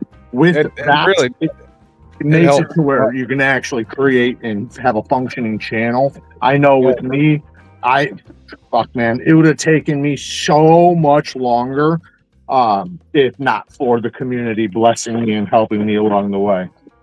Yeah, and that's the first time I got a box. Eddie was one of the first ones to send me some knives, and the knives that he sent me, like the first batch, was like shit. I can't even remember. It was like an Oz, in there, and I was like, dude, this this is like $5,000 worth of shit that I've never even met you before. Like that's insane, I had a guy sent me to keep, by the way,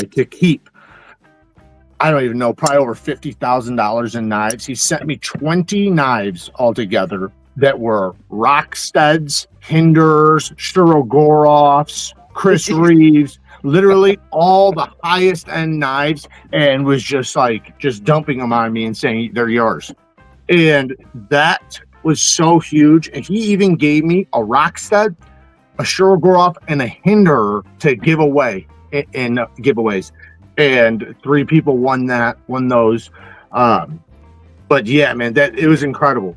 I've had a lot of blessings like that. So, but that one particular guy, it was just crazy. Every time he was like, "I'm sending you something," it was like, "What the hell is he sending now?" Because they were just, it was so amazing. Medfords, he gave me a bunch of Medfords. He even gave me a full belt sharpener that I actually loaned out to somebody who's making custom knives for me right now, because I just didn't, where I'm living right now, I just can't set it up because of the air and stuff like that. So I can't use it where I'm at right now. So I didn't want it to just sit. So I loaned it to a buddy who makes custom knives and has a shop and everything, because he didn't have a 2x72, and it's going to help him be able to create some of these handmade knives I want to design this year. 7:30, Ron, 7:30 p.m. Appreciate the super chat. Splitting Slices, best TKE channel quote of knife collecting. It's like 12-step program, but in reverse. Thank you, Splitting Slices. Thank you. And got another one from Ron Crow. Jared, what time is your live tonight, and when are you doing your giveaway drawing? Tonight at 7:30 p.m. we're going live. Either I'll draw it tonight, or if there's some problems, I'll just draw it and upload it the next day for Sunday, but it'll be like a 2-minute video. It'll just be the people winning. So if you do see a video that pops up and it's just a couple minutes long, I mean, only the members will be able to get to it. So, but most likely we'll do it tonight. I just sometimes live, there's issues with drawing them back to back, and I don't want people to sit there and have to deal with me figuring it out, Sometimes it's just easier to do that part off camera and then just turn on the camera when everything's going well. You know what I mean? Yeah. I definitely know what you mean on that. Lanyard Man said he just got a Herman. He's got a Sting for his birthday. I think. That's awesome, man. Good for you. I love my favorite Hermans. I love the Dragonfly, the Slim, And what's that other one, man? I can't think of the name now. The Slim and the Dragonfly are probably my favorites, though. I think they're freaking awesome. My next one I'm going to get is the Vespertillo. I want to get that. But yeah, they make amazing knives. If you guys are ever wanting to get anything from Polish Custom Knives, use my damn link. I really appreciate it. It does greatly help the channel anytime you use any of my links. They've got some really nice stuff, man. The Dragonfly is the only Hermit I've ever handled, and I love that thing. Dude, yeah, they're incredible.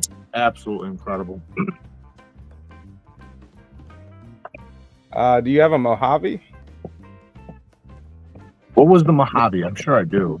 The Mojave Outdoors. That was a company that sold Kubis, but you're probably talking about something else. What's a Mojave? He was talking about the new Machine Wise. The people that make the Sonora. Oh no, I want it so bad. The thing is so my first Machine Wise he gave me, right? And I feel very blessed and very privileged for him to have given it to me, because I called him up or contacted him and said, hey, how much for one of your knives? And he's like, how about this? The first one's on the house. Now he came out with that one, and it's like, I can't obviously ask him to give it to me, so I asked him how much it is, and he gave me the price. I'm thinking about buying it. I think it was 800. I think 800 or 900. I forget which one. I might be able to get a little bit of a deal since it'll be on the channel, but I don't know, man. But I'll just say this: that thing is fucking sick. It is. I want it. And I think the Sonora was their first like foray into pocket knives, wasn't it? The Machine Wise Sonora.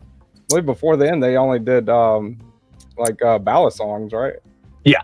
Yeah, they did such a good job on that model. I heard that the original one didn't have like the detent mine has. That was the thing they struggled on, but now they got it down. I mean, this thing is so glassy. But I will say that new company's knife that I showed a video on that's only like $200 has a very similar feel to that $800 knife. I can't think of the name of it right now. I have to go back to my videos. Absolutely beautiful knife. I just recently showed it. But yeah, every Friday or Saturday, we go live on the channel, and members' lives are every other week. So every 2 weeks, either Friday or Saturday, we go live at 7:30 p.m. I say Friday or Saturday because sometimes things come up. So it's one of those 2 days. So, 7:30 p.m. And then if it's not the members week, then we just go live on, vertically on YouTube. I'll usually do like my regular Saturday morning thing, 9:30 a.m. Central Time, and then I'll do like kind of like a whenever I get time, or if I've got something to sharpening or something like that, I'll do a vertical. Nick, I got a couple hive knives. That's who I was talking about that I sent the belt grinder to. I sent it to him, Ryan Mazzetti. So it's Mazzetti Knives. I got him making me. He's got a design. So he's made me 2 designs so far. One was his design, one was mine. And then now I just gave him a design to make me for my site. So I'm going to put 10 knives total, 2 different combinations, but basically the same design, 2 different color combos, 5 of each on the Neeves Knife Co. site. That's why I sent him the belt, the belt grinder, because he's gonna, hopefully me and him are gonna do a bunch of shit this year. And he does incredible work though. Hive Knives, man, shout out to him. He does custom work, so you can basically get whatever you want. And now that he's got that 2x72, he can pretty much do everything. He was using a small belt grinder before, so now he's ready to do some work. And we're gonna have some really cool materials. So I have hopefully he's able to pull off this design I did. But I'm planning on doing a combination of blue twill carbon fiber and brown micartas with the turquoise G10, and then potentially the white twill carbon fiber with the blue twill carbon fiber, also with the turquoise. So we're going to see which way, how they look, but that's right now my thought on the 2 different versions. That sounds nice. Yes, the A-Bear. Thank you. Yes, the A-Bear. That's the knife I was talking about. That remind me of the Machine Wise. Yes. For $200, man, that thing feels like a $500 knife. Luke 10 Texas designed the well, you've seen the Clydesdale. Luke 10 Texas designed a new breed EDC, designed the wingspan. That's a newer design that he's got out, and that's the only time I've ever felt of twill carbon fiber. That was my first experience with that. It's got silver twill carbon fiber on it. It's a really nice knife. The blue twill I've only seen on like customs in like a Koenig areas and things like that. It's not very widespread, so I figured that would look really cool. But somebody's asking, do you think it will make a difference if I polish where the detent ball runs to bring it to a mirror polish? No, I don't. So you can do it and it will feel smoother, but sometimes it'll just start feeling gritty again, because the reason why is because that detent has to break in a track, right? Regardless if it's a polished finish or not, it's got to break in a track. So even if you do a polished finish, it's still going to break in its own track. So yes, it might work temporarily, but if it's already started, what you want to do to get it very smooth is literally just do this. Well, let's say it's a frame lock. I'm just guessing it's a frame lock. Take and apply pressure on the detent ball. So disengage it, put pressure on the detent ball and go like this. And just do that 1,000 times and you'll break that detent track in. And then once it has its track, that's when it'll just be like right down. This one had a little bit of a detent issue when I first got it. But this one's a little bit different. Like inside it's a liner lock. So inside of it, it's on, the Sky High. It's a single bar. So just take it apart and the bar screws in down here. And I just kind of just like slightly, very slightly bent it in. And now the detent it's money now. Yeah. Those, man, everyone I've tried, the detent has been on point. And then the little like sound, that's another one with, pretty unique acoustics, kind of like got a little double click. Almost a revolver, when you pull the hammer back on the revolver type of thing going on with it. Let me grab something really quick. So here's the knife I recently had done by Hive Knives, and this is another combination of the colors. So I had him get me wavy weave side cut carbon fiber, and then coupled it with side cut micarta. So we got the side cut carbon fiber, the wavy weave, so the weaving is very thick and big, and then we got side cut micarta with the Tiffany blue G10. Now the other models I'm going to do are going to be the turquoise G10, so it's even brighter than the Tiffany. So this is one of the designs I did with them. Harpoon drop point blade, very thick, very stout, but it also is very slicey. It's got the copper Damascus. The new ones we're going to do are going to be probably crew wear at 65 HRC and done by Steve Cutlery. So Steve Cutlery is going to do the heat treatment for us. Then Hive Knives is going to make it with my design. So my design, Steve Cutlery's heat treatment, and then my edge. And Hive Knives is making it. That's so badass. It'll be a 3-way collaboration knife that'll go down in fucking history. That'll be badass. That's awesome. Yeah, I love side cut carbon fiber, man. I think this stuff is just beautiful. It's my favorite version of carbon fiber for regular carbon fiber is the side cut wavy, but it has to be wavy weave because it's just regular side cut. The weaving is so tight together. Like, yes, you can see it and yes, it looks cool, but the wavy weave, just look it up, look up a brick of it. It's so much more prettier and vibrant. Love it. That's nice. Yeah. I've only got 2 custom fixed blades. Mr. Eddie has sent me all kinds of knives to the channel. He kind of does a little bit of custom fixed blade, but check that one out. I thought that one's pretty cool. So, what is that? I asked him why he sent me a knife. It's like a kind of like a mock version of like the Japanese self deletion, seppuku. And it looks cool. I mean, it looks like a Japanese style knife, but it looks like a traditional Japanese style knife from like the 1800s. His logo is kind of faded on there, and he does all these like in his garage. Yeah. Pretty neat little with the Punisher logo on there. And he made Cole, my girlfriend, a cheese knife. So Mike's getting a tattoo. He says everybody's listening to us while he's getting a tattoo. Hell yeah! What are you getting a tattoo of? I want to get another tattoo. I'm ready, man. I've been wanting another tattoo for years. So Me I'm too. probably gonna get one this year. It's gonna be a gift to myself. It's been a minute since I've only got 2 of them. Well, I guess 3 if you include a cover up as one. Yeah, I got technically 3, but really 2 because the third one was something I got when I was like 11 years old and just something stupid. I mean, it's in a hidden area, so doesn't really matter. Nobody will ever see it. But I want to get sleeved up and at least partial sleeved, if not full sleeve. But I want to get at least a partial sleeve. I got a bunch of designs. I want to get one in memory of my father and one in memory of my brother.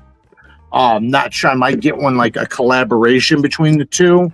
But I want to get some knife tattoos. I thought about doing like a collage because I could incorporate my dad and my brother knives and everything else in there, and like have like a collage of stuff. So like a knife, brass knuckles, maybe some cards, like some playing cards, a firearm, and maybe just a few other things that like a Zippo or something, like things that like just like boxing gloves, stuff like that, but just things that I did with my dad and my brother that we'd all kind of I don't know, I just thought it'd be cool.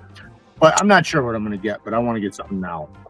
I've definitely listened to a lot of your stories about your dad, and he seems like a larger than life kind of figure. I was listening to the one the other day that you had on Facebook with the releasing the knife on his birthday. I thought that was pretty cool, and the story about how he came out in his tidy whities, the shotgun, and cleared out the party.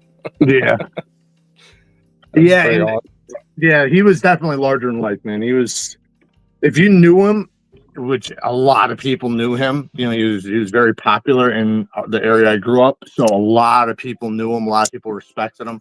But people, everybody knew him for like different things. But they knew like that he was a loose cannon, so to speak, but in a good way though, like not in a bad way, in a good way. He was an amazing person, man. He was like so giving. Like he'd give his shirt off his back to you and help you out with anything. But he definitely had some gangster in him, so there was that side too. Fingers are a little more tender than I thought they'd be. Oh, you're getting on your finger? Ooh, sleeved up. That's all I got to do. What tattoo did he say he's getting? I didn't see it. Did he say?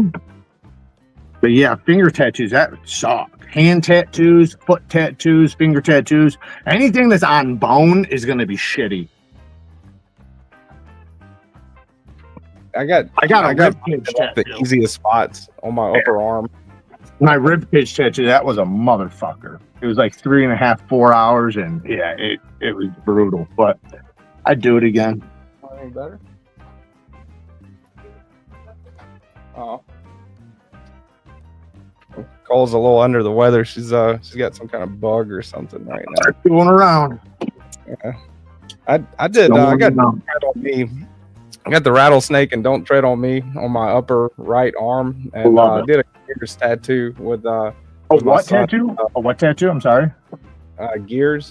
It's a gears. Oh, nice. So the teeth are his birth date. And the number of spokes is the month he was born, and it's he was born in 11, so I've got 11 in there.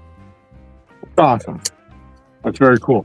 Yeah, I used to want a because I love just like a fixed angled system looks like the mechanisms and stuff. Like I love clocks and watches and things like that because of the gears and everything.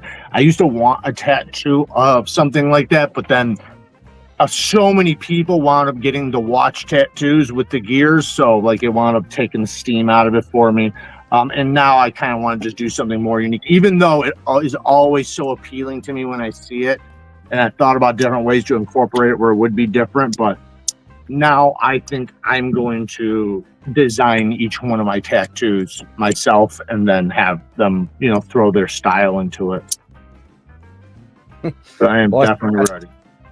Cicero, I watched my mentor tattoo his homie's wife's initials big as fuck on each ball. That sounds painful. Cicero, are you on Cicero? I'm just curious because we have Cicero in Chicago, and it's a very well-known area. My stepfather, his family had a bakery on Cicero. I think it was it was on Taylor Street. Never mind. But Cicero is pretty popular. You can get to the airport to Midway from Cicero. I watched mentor tattoo his homies, wives. Oh yeah, that's the one you said. It's funny as well. I've never been to Chicago. I've always wanted to come up. Yeah, come up, man. Come up. I'm in New Orleans. I had my buddy, Bama Knife Guy. He came to Chicago. We went and met up with him in downtown because he had business there. So we wound up going there so that we could hang out with him because we're, a few minutes away from downtown. And, like the city's fucking massive. Like it's a big fucking city. So it's not something you just, if you're not already in the city, there's no point to just go to the city because it's, it's just a bunch of bullshit. So we're surrounded. Chicago's basically from Chicago to Milwaukee is basically a giant city. So you have Chicago and then Milwaukee, two major cities, and then in between it's just city after city after city, just little tiny cities and towns and stuff, and a couple different counties. So it makes it to where we're dead smack in between. Dead stack between Milwaukee and Chicago, which is a very unique place to be. It's beautiful in a lot of ways, but then obviously, there's going to be a lot of bad areas stuff, but there's a lot of really cool because you have basically everything you could imagine, and technically, you don't have to go very far to get to country. I guess that's the way it is everywhere, but it's not, you're never far from a cornfield in Illinois or Wisconsin. Yeah, we're kind of the opposite with you got the closest major city. I'm in New Orleans, and the closest major city was probably, I'd say Houston, it's a few hours away. But other than that, I mean, you've got little towns and, Baton Rouge, cities with populations like 200,000, 150,000 maybe. But a lot of swamp, a lot of country out here for sure. I see Kevin says he's in McHenry. I had a foster sister that lived in McHenry, but I'm in Lake County. So downtown would be Cook County. I'm in Lake County, just north of Cook County. Story time with Jared, man, the good old days. Oh yeah, it's not wrong. My backyard is a cornfield. Chicago's cool, grimy areas are the best. Yeah, there's a lot of great food in Chicago. I'll say that. If you want some good, any type of good food too, whether it's Indian, Mexican, Chinese, we have Chinatown. If you want authentic Chinese food, but you don't even have to go there. There's authentic Chinese food everywhere. And then just with everything else, Italians, there's Italian places where these guys are literally from Italy, and it's just amazing place for food and things to do. But obviously, yeah, like you said, there's going to be some shitty areas that are grimy as fuck. But then there's also very beautiful areas. The area I'm in right now is pretty decent. It's a decent area. I'm in a good area. There's a lot of stuff to do, a lot of things, and but you're never far from bad, We got a lot of good food down here too in New Orleans. It's a food city for sure. Splitting Slices says go to Milwaukee for the bars and I mostly agree with that. I'd say there's some really good bars in Chicago too, but yeah, Wisconsin, I'll be honest, I've definitely had a lot more fun in Wisconsin bars. So just so you guys know, Kenosha has it's the Guinness Book of World Records, most bars on a single block.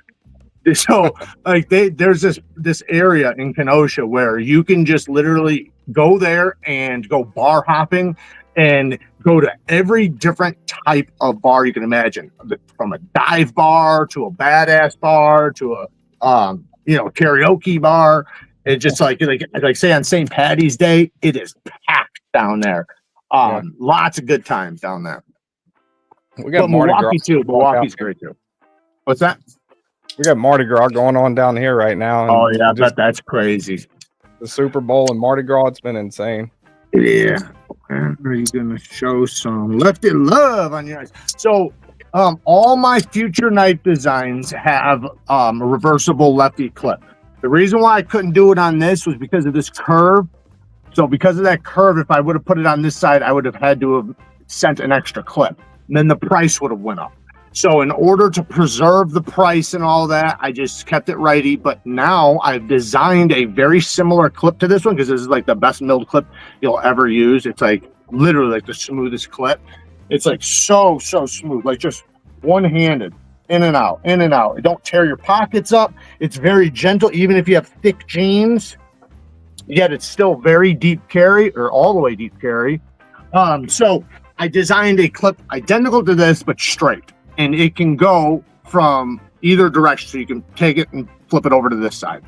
So that's how my new designs, or at least the majority, the ones I can pull that off with, are going to be. There's obviously going to be some that just won't work, but for the ones that it will. So very soon. Knives and Gear said, what's the one at the bottom? Yeah, that's the Tri-Stash. That's actually Pons' Tri-Stash he loaned out to me. Yeah, ProTech does have some good clips, but I'm telling you, for milled clips, you don't get any better than this. I'm telling you. Try it, you'll agree. This has a similar feel to like a wire clip. I like the clip on the misdemeanor. I didn't really have any issues with that. I thought it was fuck, I hated it, man. The new one's great. The new one's good, but man, I hated the old one. And that K390, they must have heat treated that like really good, because even the factory edge, like coming from Riot, like the factory edge it lasted like quite a while.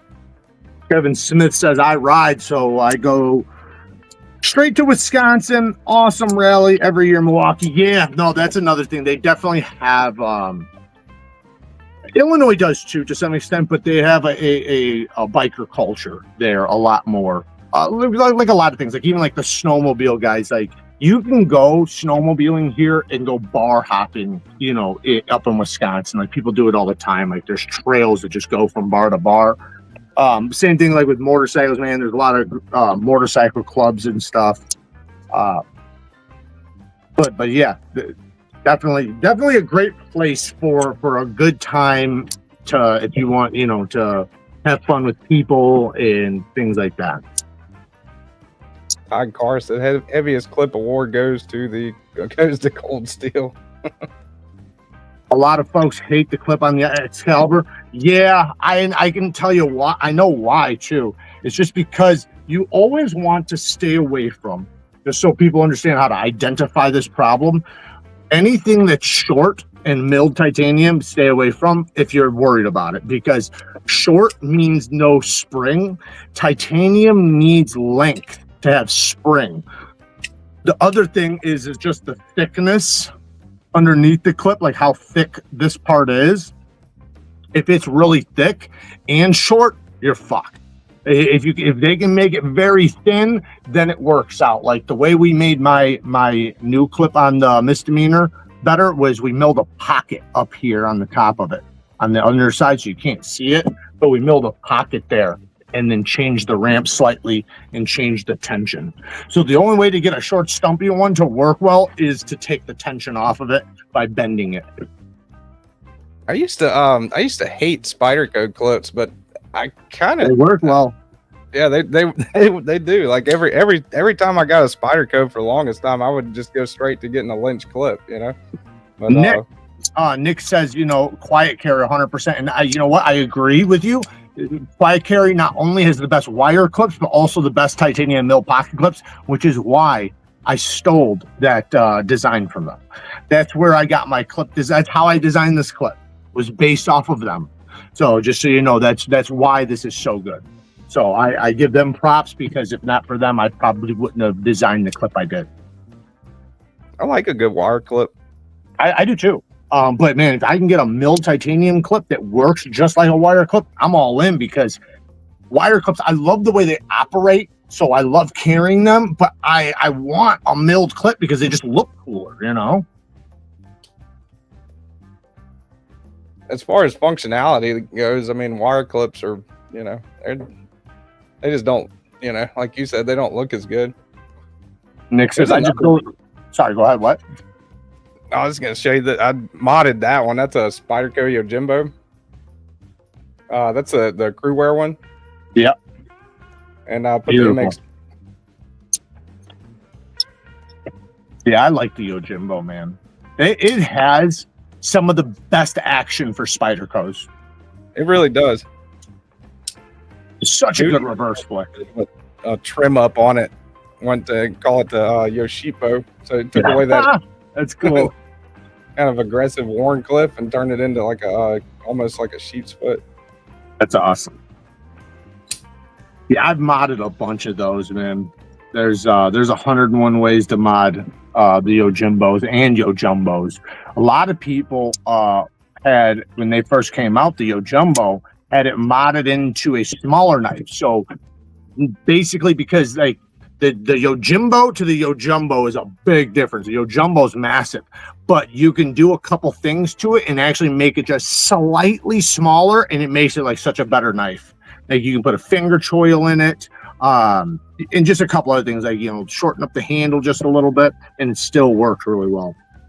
I see Nick said that, I think it was Nick, where'd it go? I don't know, I can't find it. Oh, I just go to ride, play pool. I'm not huge on drinking anymore. Yeah, I mean, I'll drink every once in a while, but I'm not a big drinker either.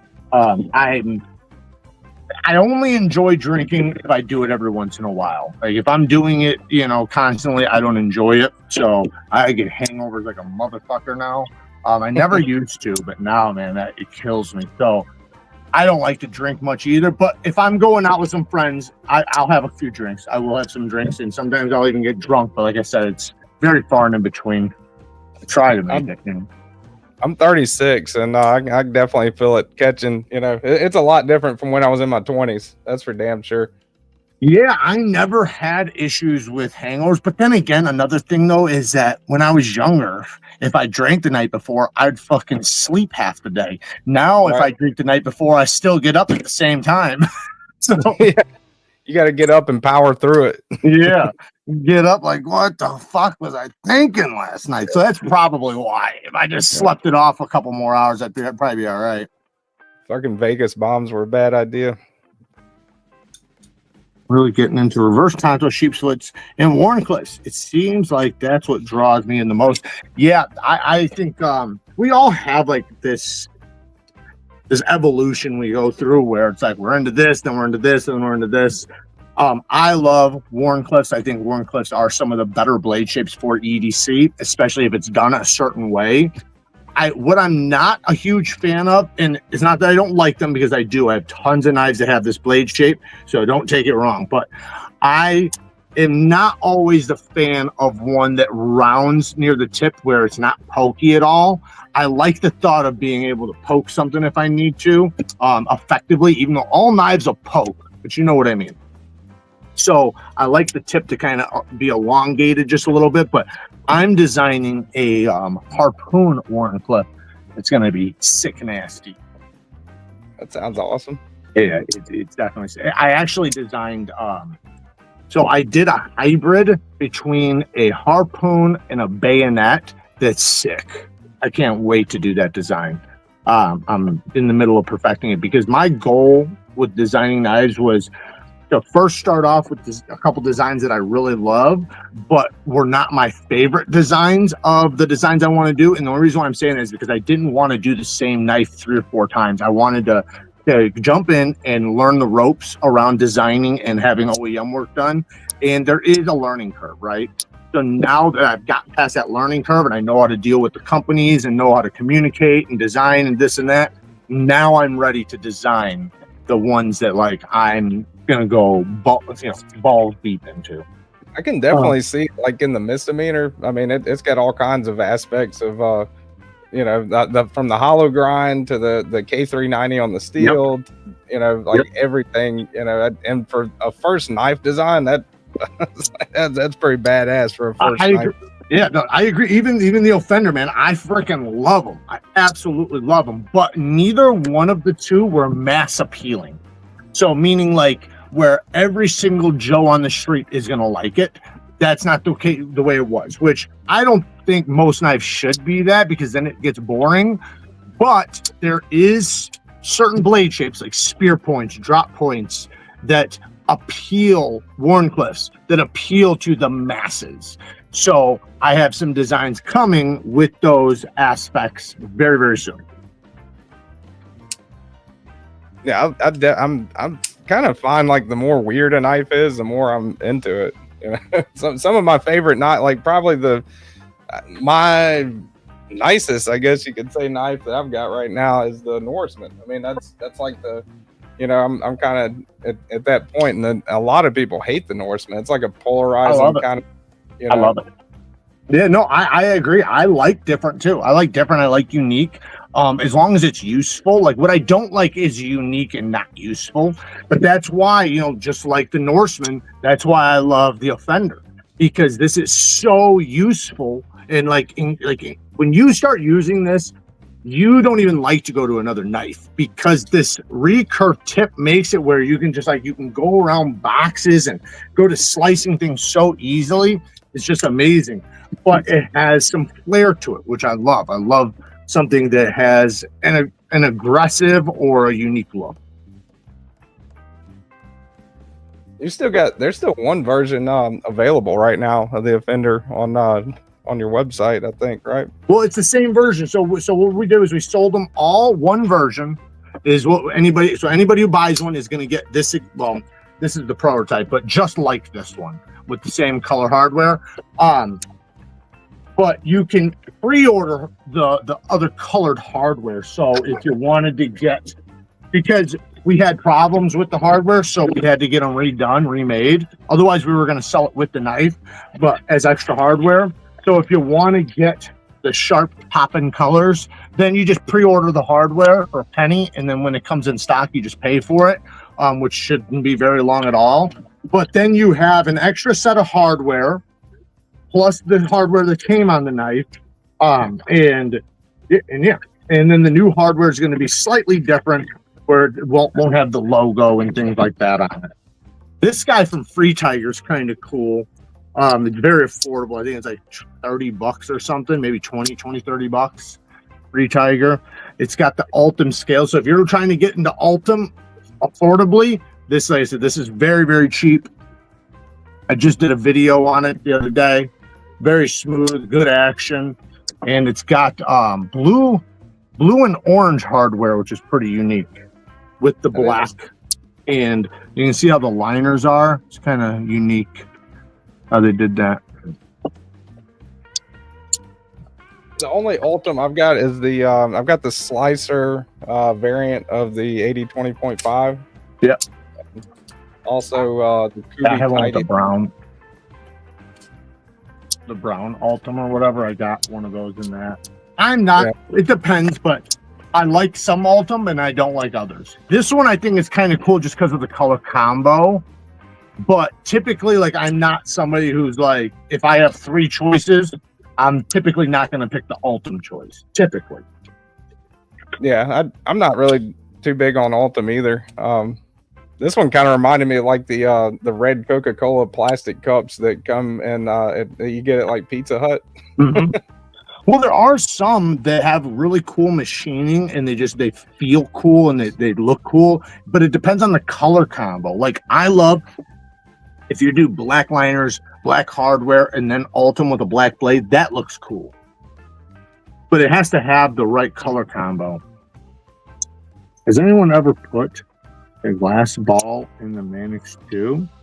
You mean the ceramic ball? Yeah, I think mine has a, no, did I put a ceramic ball? I put a titanium cage and titanium whatever on mine. I don't remember. I've installed them for people though.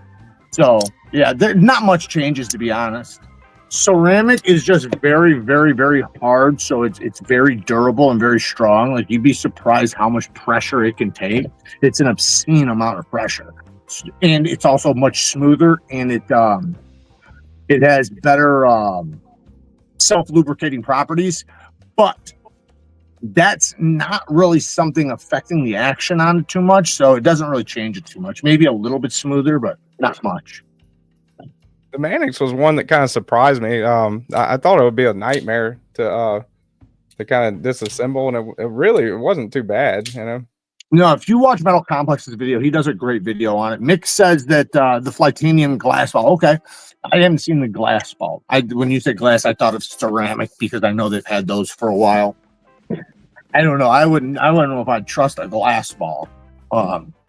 Ceramic, I would, just because I know the pressure test. Like if you put it in an hydraulic press, what happens? Like it's. I've seen some of them surpass steel. So that's crazy. Yeah, glass seems like it would Shatter. When it's in a sphere, though, it is very, very strong glass. Once you put any of those hard materials into a sphere, it instantly becomes a lot more stronger. Like I said, take like a ceramic ball out of your pivot and take a needle nose pliers or some pliers and try to crush it. You're not gonna. It's literally going to indent into the steel before it ever shatters. Yeah. Yep. It's so incredibly strong and hard and durable. I sold my Mannix 2. I just gave my cousin one of my Mannix 2s because I've got multiple of them, and he was really wanting a Spyderco. And I was like, yeah, if you want a Spyderco, this is the one you should, you should have first. So gave him one of those. He's so happy about it. He fucking loves it. Yeah, Mannix 2 is an excellent first Spyderco. Yes, it is. Yeah, I was thinking it's probably delicate in glass. Yeah, I wouldn't know. Like in theory, I think it could be durable, but it's hard to say. Like the thing is if you hit it with a hammer, will it just shatter, right? With a ceramic ball, not typically. No, I mean, it can happen, but in many cases, it'll just dent the hammer. Dan Stan says, I know I've been asking this a lot in lives, but what do y'all think about Olaton's knives? There's a new one in 14C 28N and a mini and sheepsfoot blade called the G057 mini that I've been eyeing up. I've got a couple of them and they're great, man. Olaton's is awesome. They do such a good job. The value, like they have that titanium frame lock with 9CR. Now they just recently did a 14C replaceable blade version with multiple different blade shapes. You can buy the new blades for like $10-15, but the whole knife itself, at least on the one, it was only like $52, up to maybe $60 at tops. And that's an incredible value. 3 blades, titanium frame lock, all in 9CR. And then now they have a new version, like I said, in 14C that has a G10 handle. But yeah, I got videos on them. They do a really good job. They're awesome. They're great. And they're resharpenable, which is cool because if you get 3 blades, you can still sharpen those blades. So it's not like other replaceable knives where it's like you replace the blade, but the blade's made out of some shit steel, so you can't even resharpen it. And if you try to resharpen it, it's not going to go well. No, these ones you can actually resharpen. I've done it, and they're great. DogCreekLeather says this is awesome. We need 7 more subscribers. Have a ton of knife slips for sale, and we can customize them for you as well. That's who I'm doing a giveaway today. It's going to be the Flytanium beef. Just got this one the other day actually from BladeHQ. And Greg said he. Sorry, go ahead. I was trying to get Dogwood Creek up to 50 subscribers. Oh, okay. Giveaway. Greg said his shredder D10 ball shattered or broke in half or whatever. It probably had an imperfection in it. It probably already had a crack in it from the start, and that's what happened. But yeah, how are you doing the 50 subscriber? Are you just telling people to go over there? Yeah, I got her pinned at the top on the chat. Dogwood Creek. Yeah, they do some pretty good work. This one's actually do like a little logo for the channel. Slip it. Well, I just subscribed. There you go. I've never done the numbers game before. I always do a giveaway entry video. The numbers game is going to be a first for me. You're doing the numbers game? Yeah. It's fun. That's a friend. It's better to do like a random picker where you can just go and get a thing and put the link into the system, and it'll generate a number and it'll pick a winner for you. So it'll just automatically pick somebody from the chat. Well, most of the time, if I do, I mean, I don't do giveaways every week, but most of the time, if I do a giveaway, it's I do random comment picker. That's what I use. Yeah, that works. But if you're gonna do a random number, it's just, man, it's tough because what happens is one, like your chat looks different than mine, right? You are the home base, so you have to go off of your chat, which everybody else will be like, well, mine came in before theirs. It's like, yeah, because that's your device. So of course your device is going to register your number faster, but yours registers everybody's, right? So it's like whoever comes in first is what you have to go off of. But it's tough, man, when you have somebody saying, no, I was before them.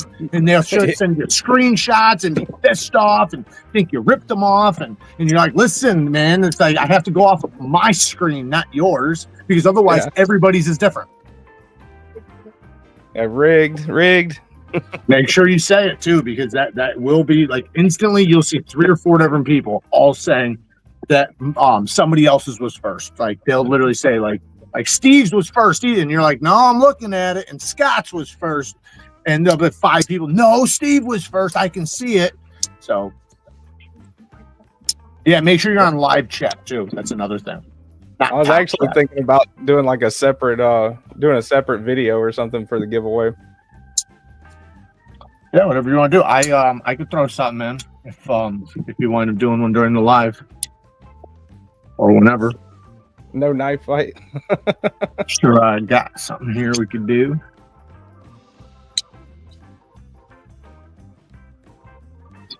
I am doing what? Well, in the house.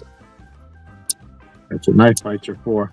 That is what knife fights are for. I guess you're right about that.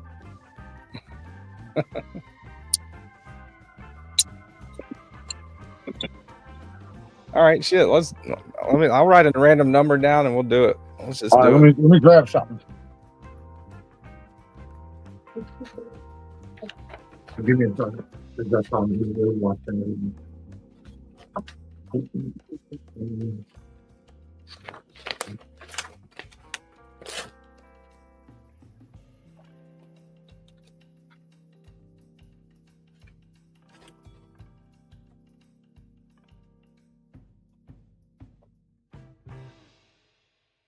All right. We're going to do something special. How about a Jack Wolf? We got the Pioneer Jack with the jigged handle, straight back. Very good walk and talk. Hell yeah, man. That's awesome.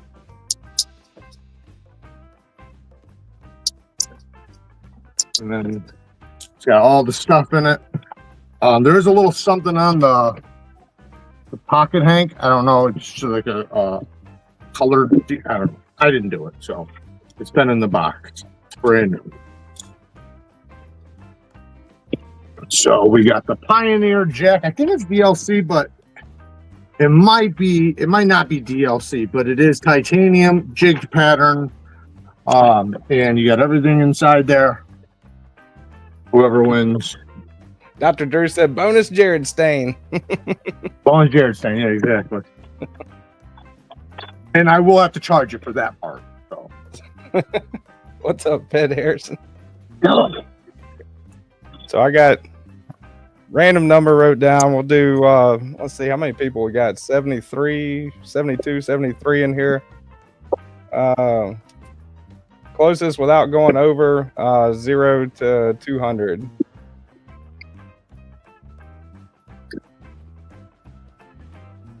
And one of the moderators can say go whenever.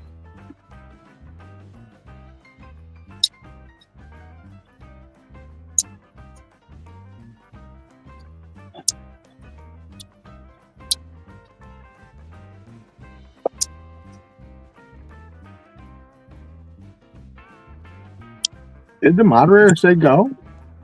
I don't think so. But they're all saying numbers. Ah, fuck it. Let's roll with it. Yeah, whatever. Have you? I don't know the number, so let me know when you see it.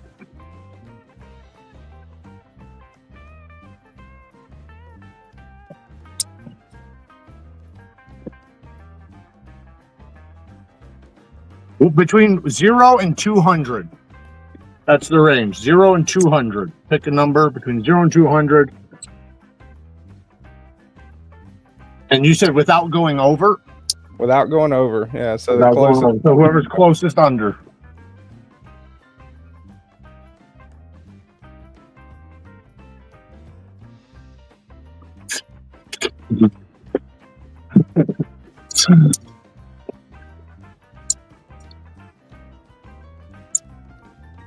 Price is right rules. The price is wrong, bitch. Number game, one guess only. Closest without going over. USA addresses only. Must be 18 or older. Ties will go to second round. If there is a round two. Still haven't seen it yet. Are we doing 2 or just 1? Oh, I thought I was just doing 1. We could do 2 though if you want. Well, no, I was just curious. It doesn't matter. It's up to you.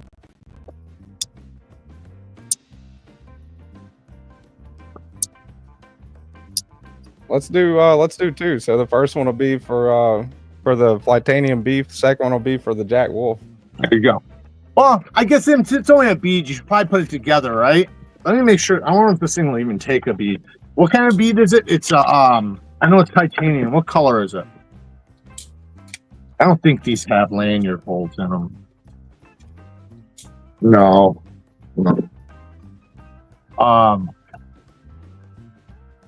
And if I have something, a knife that'll match the bead. Can I see the bead?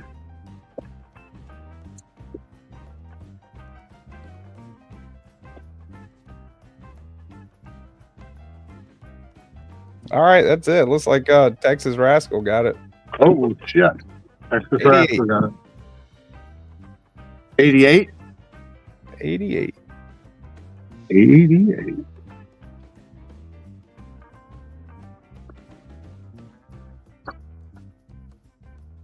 All right, Texas Rascal, shoot me an email, the knightsedge1@gmail.com, or you can hit me up on Instagram. Give me your shipping address and what you won. I've got my super technical way of right there.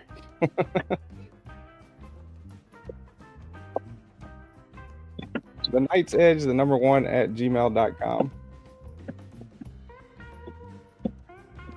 And I'm gonna throw in a sticker pack too. Got a bunch of stickers. What does that bead look like? The Flytanium beef. The bead. You said a titanium. Oh, it's a beef. Oh, I thought you kept saying titanium bead. Oh, okay, titanium beef. I gotcha. Cool. Oh yeah.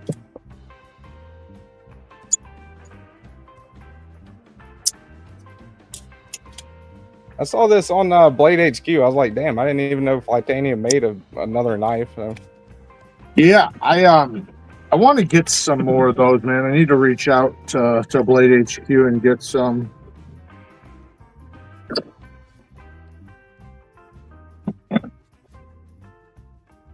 I said 88 7 times. I have screenshots to prove it. That was way before him. The one for the Jack Wolf.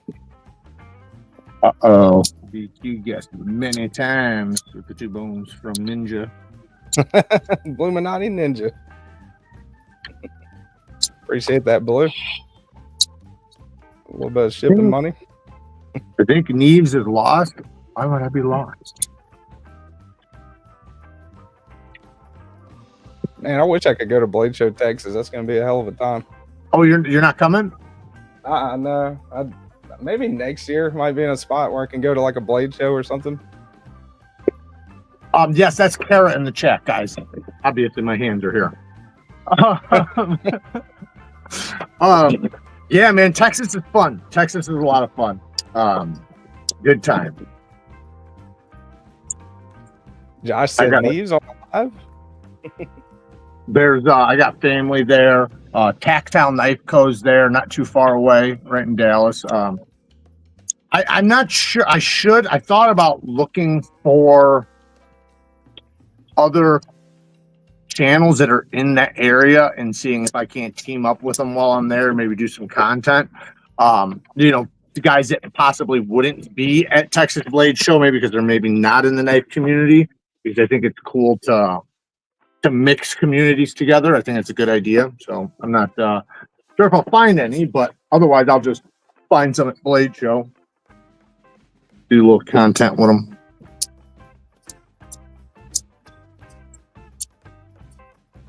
I think Rob's going to Rob's Nerdy Knives is he's going to Blade Show. He'll be there. Yeah, a lot of people live in Texas, so I mean, I imagine a lot of people are going to be there.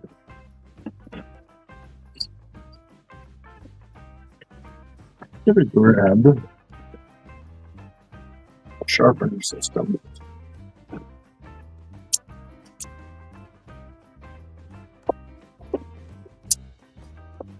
Do you normally sharpen during these? Yeah, I sharpen normally on just when I do verticals, I'll sharpen. Oh, okay. Saturday morning's a little more like just laid back, and I'll do like a Discord pocket check, stuff like that. I thought we were sharpening this whole time.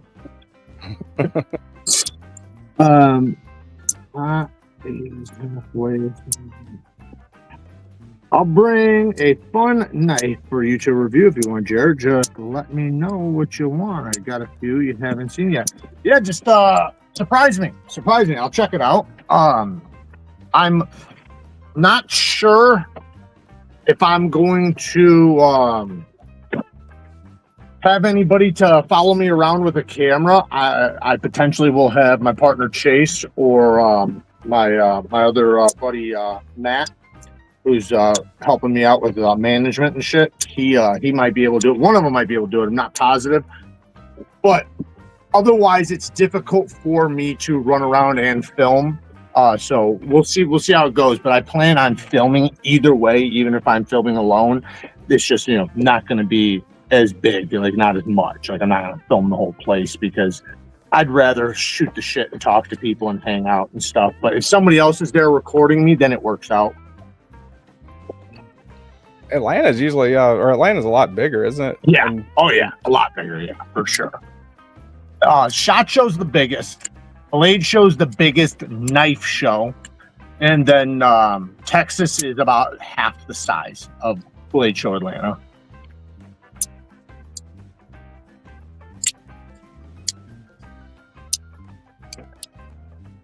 All right, looks like people are all right. Yeah, Texas Rascal guessed more than one time. We might have to redo it. You're right about the numbers game. Yeah.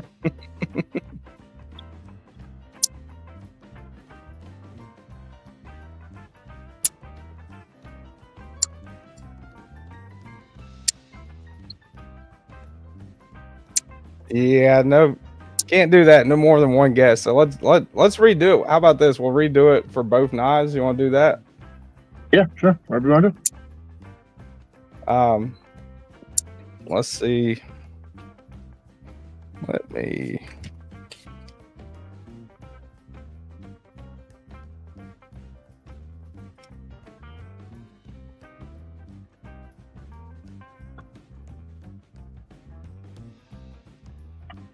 All right. No double guesses. Wait till the moderators say go.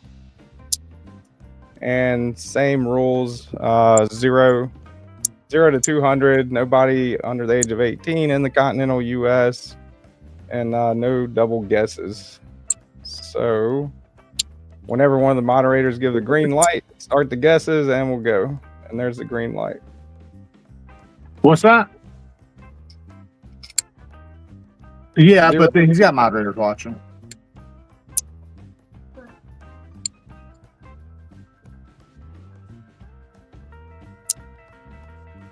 Yeah, just give one number, guys, one guess. It makes it a lot easier. It'll go by a lot faster. And then if, then it's just whoever gets the closest. That's the best way to do it. The range is 0 to 200. 0 to 200 closest without going over. One guess. So make your guess right.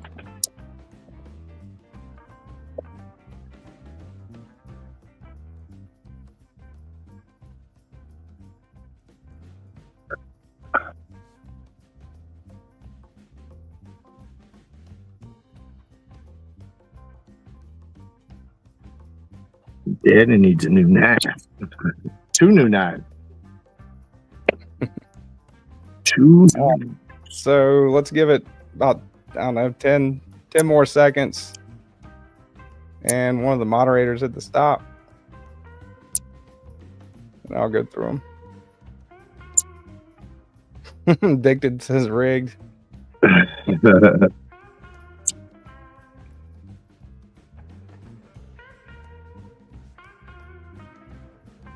All right, Bluetooth said stop. All right. So 57. Sorry, guys. 57, like Heinz ketchup. Look at me. Did you understand that you was talking about flipping? Yeah, no, I get it now. I thought it was a bead, but I get it. The beef. Yeah, no, I get it. I didn't know the name of the knife was the beef.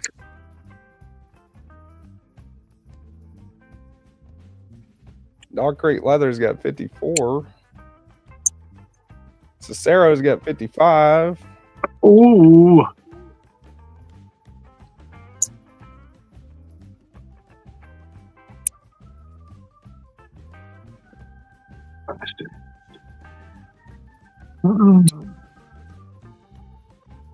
Cicero might have it. Yeah.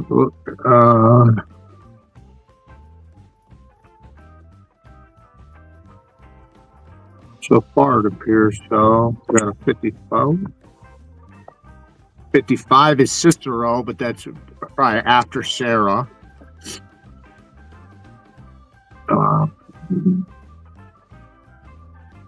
Addicted to Blades claimed he won, so maybe just give it to him. That sounds like Carol won. I didn't see Sarah's, but yours is probably way more accurate than mine.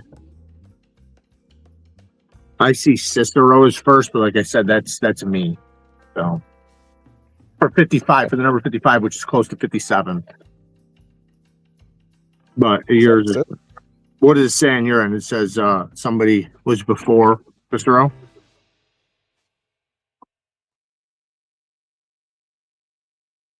Yeah, 54 with DogCreekLeather, 55 with Cicero. Yeah. I got Cicero first, and then Dog Creek after. But his is closer anyways, so.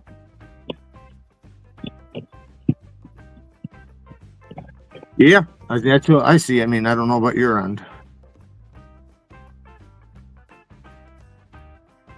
It's like Cicero to me.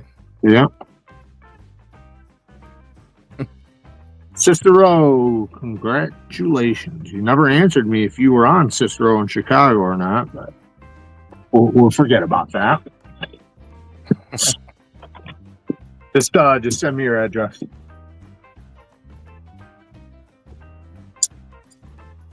Looks like Cicero is the winner. All right, we're gonna go. Dogwood says so close, so close. Yeah, that's what I said. I asked him if he's from Chicago. Cicero's a very popular street in Chicago, very well known. Where are you from? Cicero. I was conceived in Cicero, raised in Wisconsin. There you go. There you go. Like I said, it's a very popular street. A lot of conceding on that street. He said Cicero was playing for me.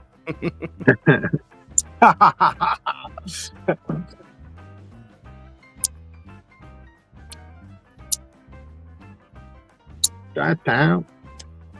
Clark Street.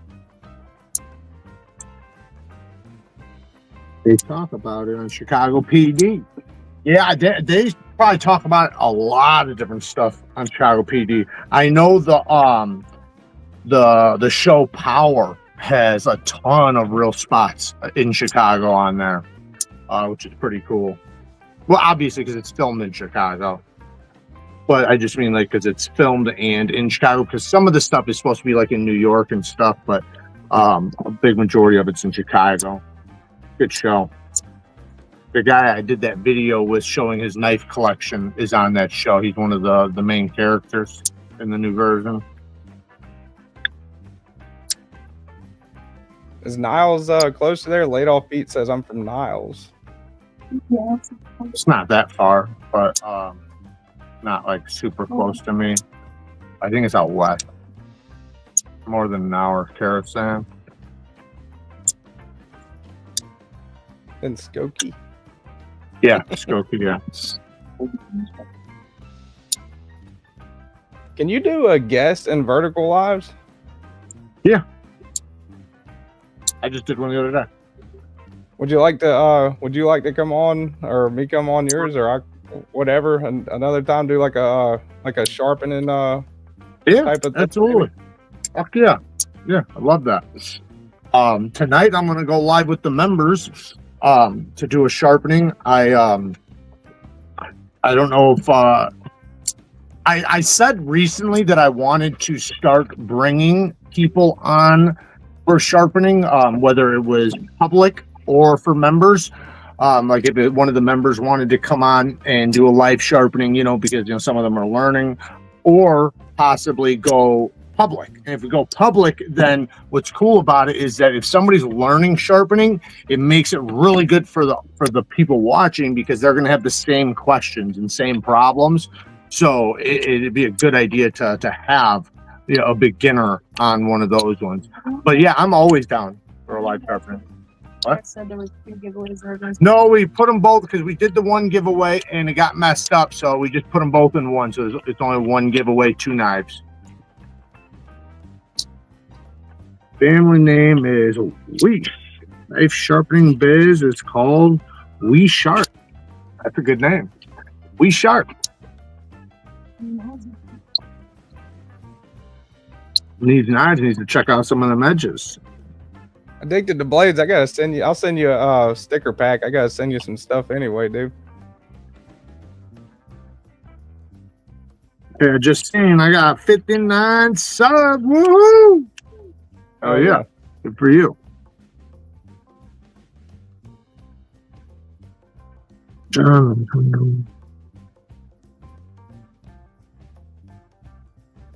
Yeah, it wasn't messed up. Someone just needs to be disqualified. Well, that's messed up. It's messed up if someone gets disqualified. that's why I never do the numbers game.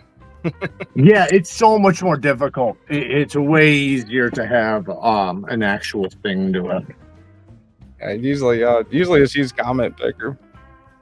Yeah, that's what I do too. I'll put a name and then they'll pick it. Or they'll randomly pick it. And what's cool is you can do multiple. You can do one after another. Depending on how many winners you have. With my Neeves stones, it seems like they need to be lapped. Can I do that with resin stones? Yes. So you don't want to do it with another resin stone. So what you want to do is you want to use an aluminum oxide stone of some sort. So I always recommend Naguras. I usually link them. This is a Nagura. It's like $12. You just get it off of Amazon. But any aluminum oxide stone will work.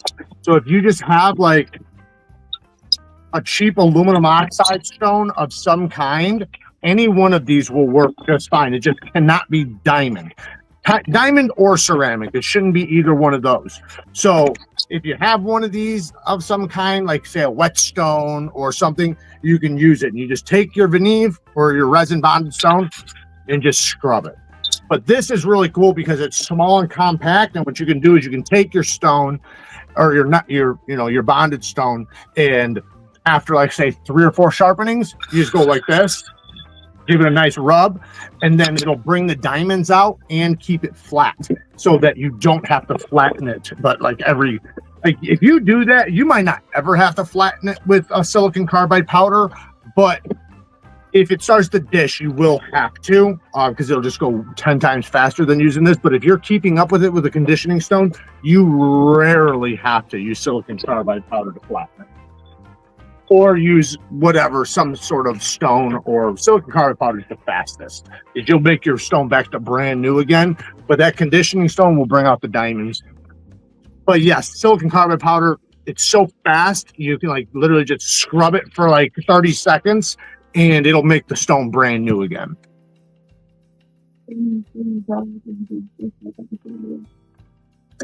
You're saying my strategy of just buying new knives instead of learning to sharpen isn't good? What? No. What is it? I said, I like it, but I have a shiny Sharpomatic 5000. Yeah, it's definitely good to learn how to sharpen. If you think you like knives, get into sharpening. You will love knives, because knives, obviously they're meant to be sharpened, but you make them better, because like the knife that you love the most, you'll find out how much you really love it after sharpening it, because some knives maybe not so much because they don't sharpen up good, but then some they'll get the most sharpest edges. You'll be able to strop them and hone them easier. You'll be able to keep them sharp for longer. It looks better, cuts way better. Like the cutting performance is just not even a comparison. What's up, Legion Steel? What is what? It's good for sharpener for a newbie like me. Yes, Mick, I think the Zarlik is a good one, and they are in the process of making the parts that I said in my video, the Y clamp or single clamp, and then the rod stoppers. So they are making it. They're also making a new version of the system that will be coming out later on in the year, if not next year. But the parts they're creating right now. So either way, if you wind up waiting for the new system, or if you grab the Zarlik Gen 3, you can use the parts interchangeably. But yes, as long as you get that, you have to get the single clamp. Otherwise, the 2 individual clamps, you won't be able to do short knives. Like even a knife like this size would be very difficult to do, because the clamps are just too spread apart. You can take the clamp and put it on one side, but then when you flip it, the angle's a little different. So yes, you can get by with it. If you needed to sharpen your knife, you absolutely can, just by putting your clamp over on the other side. But getting the single clamp, 90% of all your sharpening will be done with that single clamp if you get it, and you will have a lot better experience. I need to get the single clamp for the TS Prof. I think that's going to be my next thing. Yeah, Todd says, I use the King stones, but Jared has the Nagura stones, I believe, in the Amazon store. Yes, I do have the Nagura stones in my Amazon store. But do you have an Amazon link? I don't. No? You should get one. Then right now people could be using it. But yeah, the King stones will work great. Like, that's perfect. Really, any type of aluminum oxide, silicon carbide, stone. Aluminum oxides, I think, are even better. So, and which like a King stone will be made out of that. So I think the next thing I'm going to do is I'm going to get the single clamp for the TS Prof. And then after that, I'll probably start kind of collecting like some Neeves or something. Yeah, man, there's a lot of great bonded stones right now from USA Market. They have multiple different kinds. I've been testing them all. So as far as the Wicked Edge, I like the Wicked Edge. I think it's great. I think it's a great sharpening system. My downside to it is it uses proprietary stones, so you have to use their stones. So you can't, which they do have basically all the stones you need. But if you wanted to use resin bonded stones, I don't think they have any of that. I think they only have diamond plates and then possibly lapping films and stuff. So yes, it's great, but it's going to cost you a lot of money to get all those stones and to get all of that in order to get whatever edge you want. Now the downfall is say if you wanted to get resin bonded stones, you can't. Say if you wanted to get a ceramic, whatever, like you can't unless if they have it. And then doing two sides at once while it goes fast, it goes a lot faster. Your eyes are not see. You can see what you're doing, but when you have the knife flipped right in front of you like this, it's much easier to see that scratch pattern, see what you're doing, and see the burr, and see the consistency of everything. So that's the other little negative. But yes, the system is awesome, and if you spend a lot of money and get all the stones, it's incredible. And sharpening systems are, especially if you get something like the TS Prof or KME, you can go way down the rabbit hole. Oh yeah, yeah. They can get very expensive, but the more you spend, the better experience you're gonna have. By far. Like the difference between say $100 sharpener and a $400 or $500 sharpener, it almost is a $300 better experience, if not $500, $600, $700 more experience. Like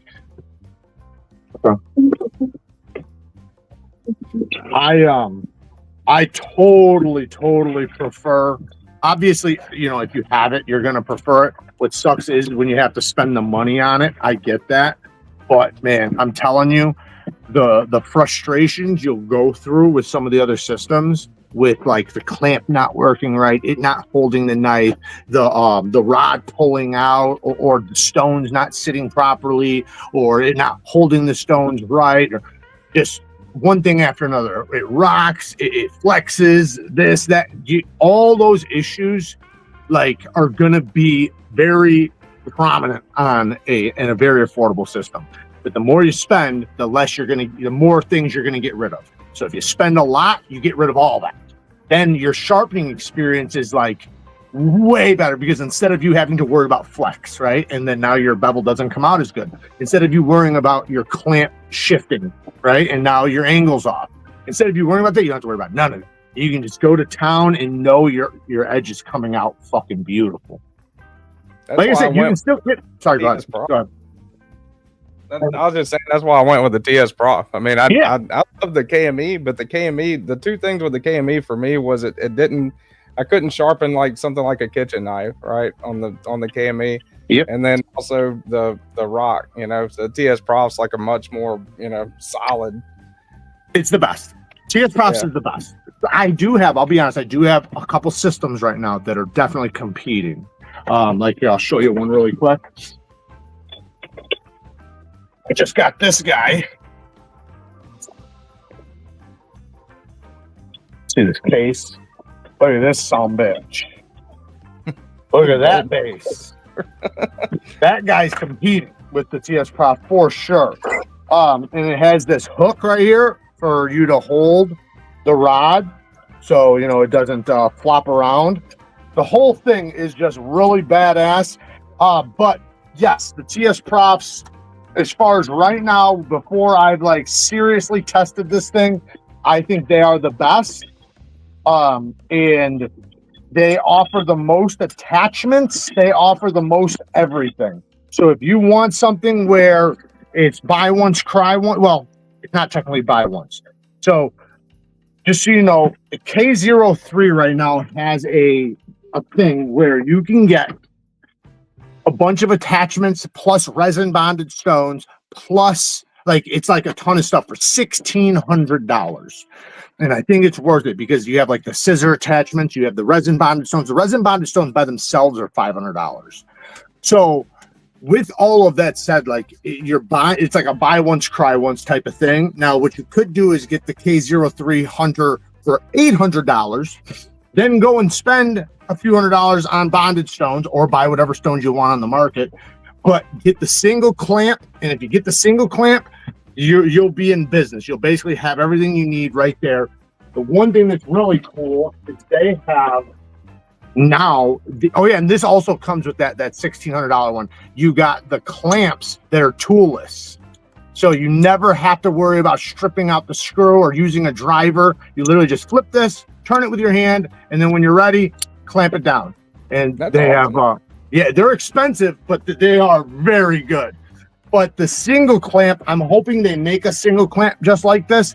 That would be the bee's knees. So yeah, it makes it to where if you spend the money and you get all those little parts after you buy the system, and then buy the single clamp and maybe one or two other little things, you are pretty much set for life with sharpening. If you get the bonded stones, then you're really set for life, because getting a set of bonded stones means you have diamond stones that will last you pretty much forever, and they'll allow you to get any type of edge you want, from toothy up to mirror. And it's also like the best stones to do honing on, the best stones for pretty much everything. So, and they're diamonds, so they cut any steel, so you're able to get the sharpest edges imaginable. Bluetooth blades, 7 months, man. Hell yeah. Glad to see Jared. Thank you, sir. Appreciate that. Good boy.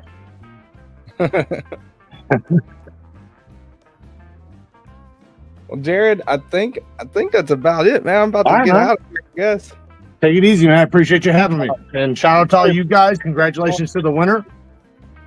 You guys aren't going to believe this, but Jared's actually got a YouTube channel. Small YouTube channel. Go check I'm working on it, though. I'm working on it. Yeah, right. By the way, give me the address when you get it. All right.